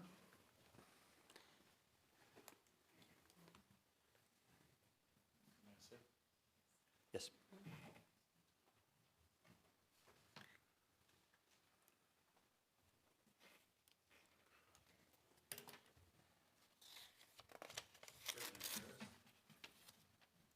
Is it on? Touch the middle button there. Now you're fully trained. President Ferris, members of the board, Superintendent Dr. Moore, faculty and community. I'm Jeff Moore. I'm the new Director of Facilities for the Sierra Sands Unified School District. As of today, I'm 10 days on the job. And I'm scrambling to learn everything about my supervisors and colleagues and staff have to offer, and I apologize, I don't know all the answers yet, but I have some basic updates for what's going on with our construction. So let me give you a status update. We have some updates on the Richmond project, and I'll touch on the Murray expansion, and I'll give an overview of what we plan to do for the summer projects as well. First of all, on the Richmond project, Building B, most of the interior finishers are done. The big picture progress looks great. The construction management team, we have a phone call that I get to be on every week that all of the subs, everybody's talking in their turn, and they're driving toward the finish line for us. They're obviously on top of it. A good example would be they would never put in these walk-in refrigerators if they weren't secure and weather-proofed and out of harm's way for vandalism, etc. When I was on the job site last week, they were welding the modulars onto their steel plates on these concrete pads. You can see the crane in the bottom picture here. We've got a picture of the top of Building B right here. It's happening, the roof is happening, but it's not finished yet. There's still a lot to do. When they put this modular at the bottom, after the crane got out of the way, it was like a reverse picnic. All the ants, all the workers came and just built this thing together. It was really beautiful. And 2 hours later, they're ready for a break. It was breathtaking. Things are moving forward. There is a variable. Not everything is rosy, and I'll mention that here. But their schedule is still on track. And we're actually already looking at scheduling when to look at furniture for the classrooms, formatting the right furnishings for the classroom models that we want to have, and we're gonna order them to be delivered so that they're just right after we finish construction, right before we're supposed to open, because we don't wanna store this stuff. We wanna put it in the right places at the right time. Budgeting is still along the scheduled outline from the last budget announcements that we've had. Nothing of that has changed, but the one risk that I have to mention is supply chain delays still are affecting. We're still looking for our electric switching unit, and the answer is, yeah, it's a coming. There's nothing we can do to jump in the front of the line. We're steadily moving forward, but I don't have a time frame for you when one of the most important components. We have subcontractors that are ready to move as soon as we're ready to give them the green light. But we're gonna get to a place where if we don't have this, then we're gonna pause for a second, and so that's why we're scrambling before we come to that time. That's the worst news I have to tell you. At the bottom, I put up that yesterday we had a page turner meeting. I apologize, that's supposed to be on the next page with the Murray expansion progress. The page turner was anything but. It's when you turn every page of the plans and make sure that your technology department knows where they're gonna play and where the maintenance and operations, where they're gonna play, and everybody gets on the same page. It was very, very positive, but there's so many plates spinning at one time.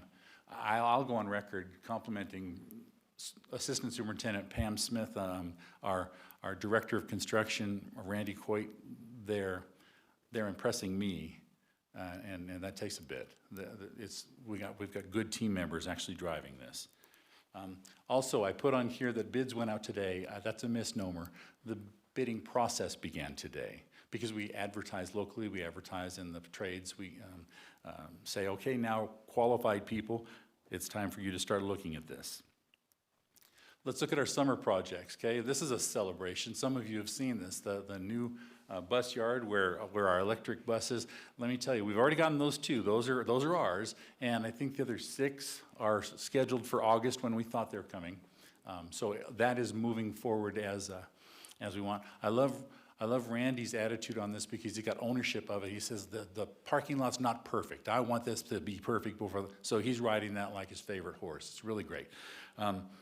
So we're moving forward with that. If I can say, I don't know if you said it last month because I wasn't here, these buses are on a designated grant process that the buses practically cost us nothing.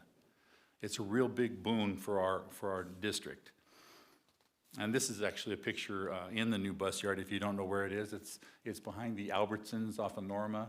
And just go around and look. It's really great. Summer projects continuing, okay? Fowler.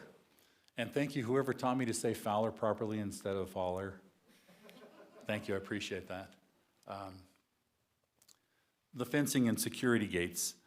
I've walked the property. We've walked it together, and having the security for the little ones, it's coming. We signed the contract, we've got everything slated. We have to schedule everything that's happening because there are cracks all over your parking lot that we do want to take care of that because it's a stitch in time, right? But your fencing, that's critical because of the safety for the little kids. And then we've also got the modular that we're putting, the temporary facility that we're putting, and we've got to move the one out. So we just got to make sure everything doesn't happen on the same day, because it can't. So some of that scheduling, it's happening. And similarly, Mrs. Tate's Las Flores campus has a new modular coming. Wait, I'm getting these correct. Let me show you. You see the crack in the concrete here? Notice it's about as wide as the 3-inch wide stripe on the parking lot. So just to give you some perspective, that's how big we're talking about. James Monroe, okay. Everybody knows James Monroe is an older facility, and when the faculty plumbing backed up, it was inconvenient, but not a shock, was it? Our team is very confident, our maintenance operations team is very confident because of where they put the snake in and how they've located. This is where the problem is. We know where the problem is, and as soon as class lets out for the summer break, they're gonna dig this up, and it's a discovery week, because if they get in there and it's too much for my team to take care of, then we'll sub it out. We'll get a contractor in there to take care of it. If we can take care of it in-house, that'll save us a boodle of money, but we just got to do it right. And so we'll get to that place as soon as we uncover it. I did notice that the porta potties are right behind the teacher appreciation sign, which is What? The irony? That's called irony. All right. But when I saw these, then I heard rumor of something called a luxury restroom facility. And so I had to go out and find out. Spa. Yeah, well, and so this is your luxury restroom facility. I know it because it says it right above the waste management sign. It says luxury restroom facility. Look, we're not cutting any corners. Health and safety are paramount for facilities to offer the highest and best learning environments. We all know this. But our staff will be glad to surrender that vacation spa as soon as we get that fixed. In total, we are moving forward as a district in our construction. It is on task. There are challenges ahead, and I'm getting to handle some of the contributions on this big picture. I'm being ramped up rather deliberately and quickly. And I'm learning so much from the others in the district. Our students are in good hands. And in conclusion, I'm really grateful to be here, part of this great team. I love it. And thank you, President Ferris, board, Dr. Moore, everybody. I appreciate being part of the team. Thank you. Thank you, Mr. Moore. Any questions on the report? Any questions from the public on the report? I had a question, but I don't know if it's fair to ask, Mr. Moore. Everything's fair. Is everything fair? Thank you, Kurt. Thanks. You know, I live over there and I drive by those buses and they look nice and shiny. And can those things be plugged in and worked yet? I mean, can we actually plug them in and charge them? Are they ready to go? I can speak to some of that because we want to put them out right. We want to put them out right once because that's all we need to do is do something. We're still, Randy's a little fastidious about that parking lot. We're not happy with how that works. And if we have to do something with the charging stations while we affect change on the asphalt, then we have to redo something. It costs too much. So hold your breath with me for a minute and we'll do it right once. Okay, thank you. Good question. Fair or unfair, it was answered. I'm happy. Any other questions or comments? Thanks for asking an easy Dr. one. One of the questions that we've had recently, and he referenced, because there's an unknown element with the James Monroe sewer, we have made the decision just as of today to move summer school. And so the communication and the details will be coming out later this week. But in an abundance of caution, we figured it in case it's a bigger project or needs more time and we didn't want the kids around any trenches and such, we've moved the location and we'll be communicating that out. Thank you so very much. That brings us to item 2, approval of resolution number 25-2324 to authorize and approve an energy services contract with Luminace. Mrs. Smith.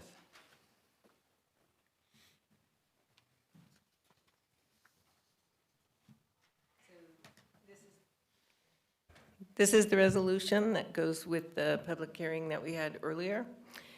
We had a consultant, ARC Alternatives, solicit proposals and analyze cost savings for the installation operation of a district-wide solar system. That analysis can be found in Exhibit A of this resolution. Based on that analysis and the recommendation of ARC Alternatives, the district selected Luminace as the provider who best meets the requirements of the district. We published the notice of public hearing and held the public hearing earlier at this meeting. The 25-year savings associated with the project, which is about $11.7 million over the life of the project, can be found in Exhibit A of this resolution. It is recommended that the board approve Resolution 25-2324 to authorize and approve an energy services contract with Luminace as presented. Move the recommended action. Second. A motion and a second. Do you have any questions of Ms. Smith? Mr. Rockwell. Yes, I've got a few questions, and I apologize. I did not get a chance or take the chance to really dig into this until today, so I didn't have a chance to send any questions ahead of time to get a little research done. But hopefully these are... It will be noted on your self-evaluation. Thank you, thank you. I appreciate that. Just add it to the list. But hopefully these are obvious questions. So when I looked at the overall 25-year analysis, basically we've selected the company that, other than one company that's completely out of the water, is the lowest return over 25 years of all of the other options, unless I misread them. So I'm curious why did we settle on these guys? One thing seemed obvious is that although I didn't see it in the presentation, ARC must have immediately put power purchase agreements on a pedestal higher than a, outright purchase agreement. But I didn't see them say that, and I didn't see any analysis to why they would do that. So I'm just curious. It seemed, I expected to go through that brief and have it be very obvious why we picked this one. Right. And I found it to be very surprising that we picked this one. Yeah, it's a fair question. And I'll start, and then Pam can add in anything I miss or correct. But the presentation was the starting point for a lengthy meeting that we had, a virtual meeting with our team, Randy, Pam, myself, and the ARC team. And so the presentation that you reviewed was just like the raw information, and then they added their layered experience, and then we added our parameters. And the priority of the power purchase agreement came from us. So first off, I'll say we had a really great response rate, which is unusual for us in our bids. We had 6 qualified applicants or proposals to review, which we were very pleased to have such a choice, because often that's not our case. And about half of them were to buy it outright, owned solar, and the other half were the power purchase agreement. And so to buy it, it takes money, it takes capital. And I know we've talked about some of our fiscal challenges and some of the priorities that we've had, Murray expansion, other things that will take capital outlay.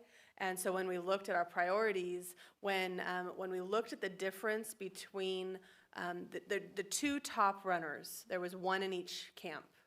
And the reason why they were the top was actually had to do with some of them are new kids on the block that are untested, and they don't have a track record of these, and there's enough that's banking on the timeline. So we have a time deadline to get as much solar in before the deadline as possible to get our maximum option. And so we were concerned, actually ARC shared their concerns with some of the new kids on the block. So given, and some of them they thought might have been over promising, that it was, maybe they couldn't deliver on it because they're that untested. So some of them fell off that way. Ultimately, it came to be either owned or the power purchase agreement. There was less than a $2 million differential over time. And there were 2 main factors in my layperson, first, learn a lot about solar here. But A, we don't have to have any upfront capital. So we're getting savings from day one. And B, we don't have to maintain the equipment. And with the owned solar, so it looks like it's, it was not quite 2 million better, but with that, we have to hire staff and maintain it, and that we don't have that expertise on staff right now, and we don't know that we would be able to do that. It's an unknown.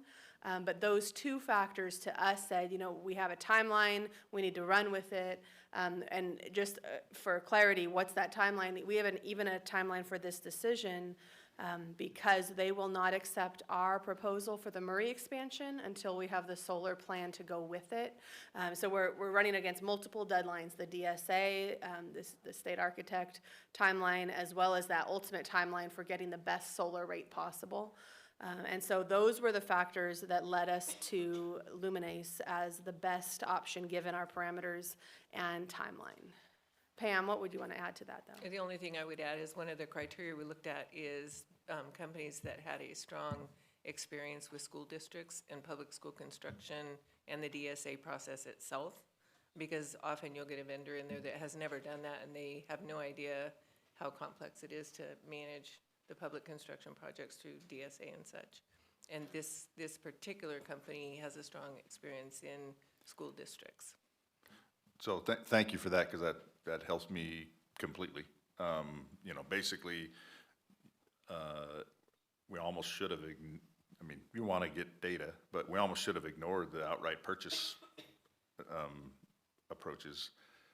If you throw them out and you figure the top power purchase agreement company was untested and risky, that way you'd fall right in Luminace's lap. So makes sense. I'm good. Thank you. I have the same question.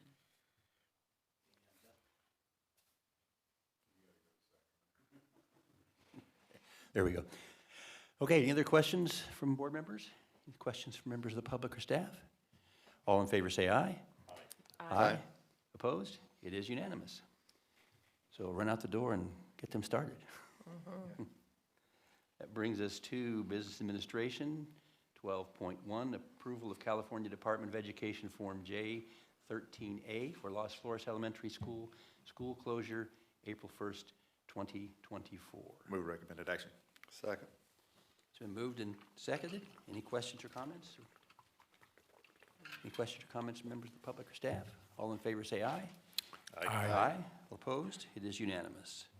That brings us to item 2, approval of the 23-24 Proposition 28, the Arts and Music in Schools AMS Plan. So on November 8th, 2022, the voters approved Proposition 28, the Arts and Music in Schools Funding Guarantee and Accountability Act. These funds are intended to expand or supplement existing arts and music education programs. For districts with an enrollment of 500 or more pupils, at least 80% of those funds will be used to employ staff to provide arts education program instruction, and the remaining funds can be used for training supplies, materials, and arts educational partnership programs unless a waiver has been granted. Each school site has an allocation and expenditure plan which reflects the plan requirements. The district is required to document what our plan is for our allocation and expenditure of Prop 28.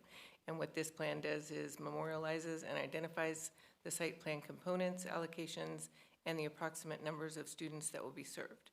It is recommended that the board approve the 23-24 Proposition 28 Arts and Music in Schools Plan as presented. Move to recommend action. Second. Been moved and seconded. Any questions or comments from board members? I'd just like to comment that I really am excited to see the continued growth and flourishing of this decision moving forward in our district, and I'm anxious to see us get all the components in place to provide that service for our kids. I'm just Mr. Rockwell. not doing math very quickly in my head tonight. Do you happen to have a rough estimate of what the total Prop 28 allocation is? I did not bring that with me, I apologize. Okay. Michelle, do you know off the top of your head? Yeah, well, that's what he was ducking out. I was hoping somebody had already done that and I wouldn't have to try April's adding really quick, give her a second. Okay. Yeah, thanks, appreciate it. About $700,000 ongoing is rough numbers. Thank you. Thank you, I Dr. appreciate And that. we have 3 years to spend it and a new allocation each year, and that has not yet been cut. I know we're all watching the budget announcements, so Sure, yeah. what I love is that this is ongoing funding. Absolutely, yeah, great, thank you. I agree, exciting. Any questions or comments from members of the public or staff? I'd just like to say the music has been tremendous that I've heard so far this year, and I hear there's a musical coming up next December, and I know who it is, but I won't say it, Mrs. Poole, what the play is. But I'm going to look forward to it. Yeah, I suppose if Annie was here, she would announce it, but, Yeah. Oh. Okay, did we do the vote? We haven't voted. All in favor, say aye. Aye. Aye. Opposed? It is unanimous. We will now temporarily adjourn the meeting of the Sierra Sands Unified School District to conduct the meeting of the Indian Kern Schools Financing Authority Board of Directors. The only item on the agenda is the minutes, so unless there is objection to the minutes, they will stand approved as presented. And we will reconvene the meeting of the Sierra Sands Unified School District after adjourning the meeting of the Indian Kern Schools Financing Authority and move to the consent calendar. Move the entire consent calendar except for 14.4, which was pulled. I have a motion and a second for the entire consent calendar less the pulled item. Any questions or comments? Questions or comments, members of the public? All in favor say aye. Aye. Aye.